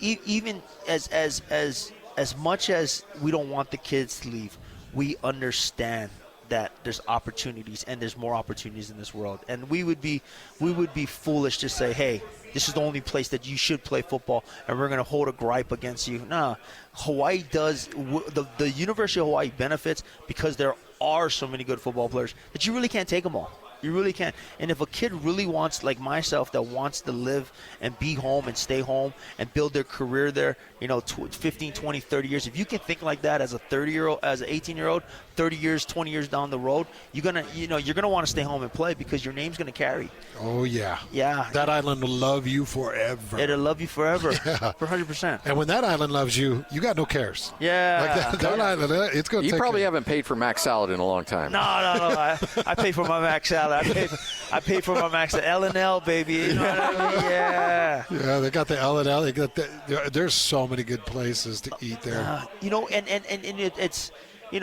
It's funny you talk about all these things because I've been watching Utah's Polynesian culture as well grow out there and seeing how the island has really impacted the communities and the different communities out there and the different teams and the high school teams and you mix a blend of Polynesian kids and you mix a blend of some guys running some 10 9s and 8 7 6s and 5s, and it's like, oh man, you got some really good football happening in Utah. So really excited to see the communities in Utah grow in football. There was a moment where I really looked at your team and really earned a ton of respect for your guys, and it was after you had a tough loss at Utah State, which knocked you out of essentially, took you down to out of bowl eligibility essentially, and then you're playing New Mexico, and New Mexico's playing for bowl eligibility, and you give them a loss. You guys could have just been like, nah, you know what, it's not in the cards for us this year, and New Mexico had everything to play for, and you got that win, and I think that showed a lot about who your guys were. Yeah, it's really when it comes down to it, man. I'm proud of them too because our guys could have just folded in and say, hey, that, but even going into Utah State, and we got handled at Utah State this past year, and it wasn't a game, it wasn't a showing, and I tell you what, it was our opportunity, and we had other opportunities to win. Boise, UNLV, UCLA. We want to go back for the San Diego State. There were opportunities in those games that you could have won against good teams. That's how good the Mountain West is. Yeah. But you got to bring your A game every day, and so. We licked our wounds and we came back and we talked about a team that we wanted to be. I'm very grateful we got a quarterback in place that's exciting and that wants to play football, that wanted to lead, and he lit it up that night. I mean, he absolutely lit up that defense, and I'm excited to watch him play this next season. If I could take a recruiting trip to anywhere in the country, anywhere, it would be to Hawaii. I don't know, Coach Chang. I know that Scotty and I aren't recruitable athletes, but can you put us on a recruiting trip? The two of us will come out. We will be your biggest promoter. I tell you what, that's the one thing in recruiting that I have to cipher through is the guys that really want to be there. Yeah, or do they want a free trip? 100%. That is so true. 100%. And so, that's an expensive trip. It is. It's in the thousands per person, and so, but we do have one of the things that I really harp on our recruiting department as well as our assistant coaches is that if we're going to bring a guy out, we're going to go get him. And we have a high percentage of guys that when we bring out, we sign them and get them to the finish line. And it's not anything flashy, right? 3 years ago we talked about our stadium and all these other things, and if there's an issue this or that. For us, it's just keeping the simple things simple. Right, and staying consistent in what we believe in and what we're doing, and we're able to land guys. I'm there on October 11th. I need you or somebody on your staff. Everybody knows L&L and stuff like that. I want the real island experience, sure. From a food standpoint. Yeah, for sure. We'll exchange numbers. Okay. And you'll get a couple spots and you'll be right in. I'll put you right on Waikiki, and from Waikiki all the way to the school. You'll hit 3 spots that you'll say, oh my gosh, yeah. I hit them all. I mean, I want a place where the food department might shut it down for cleanliness. Don't care about that. I want the real experience. I love There's it, man. There's a few of those. Awesome. There's a few Coach, of those. Good luck this upcoming season. No, really appreciate you guys. Thanks so much, Coach. It's good seeing you guys. Always again. good to see you. Yeah, so good to see you. Coach, we'll see you. There he is. Timmy Chang, head coach at Hawaii, right here on 97.5, the KSL Sports Zone. Now we'll wrap up. Yeah, that's a good one to wrap up with. Yeah, he's such a good dude. Big thanks to Coach Chang, and big thank you to JJ and Alex for being patient. Apologize to our guys back there for stealing some of your time. But it's hard to wrap up Mountain West Conference Media Days. You can't look at Timmy Chang and say, sorry, Coach. No, he grabbed the headset. Oh, no, he was ready to go. No, we're blessed to have him. Because as much as Utah coaches may be poaching his state, he wants to bring some Utah kids back to the islands. But a great finish. That's 3 great ones in a row. Yeah. Boise State, Air Force, and Hawaii. Yep. And great way to wrap it all up. We'll be back with you tomorrow. Hans and Scotty, 97.5, the KSL Sports Zone.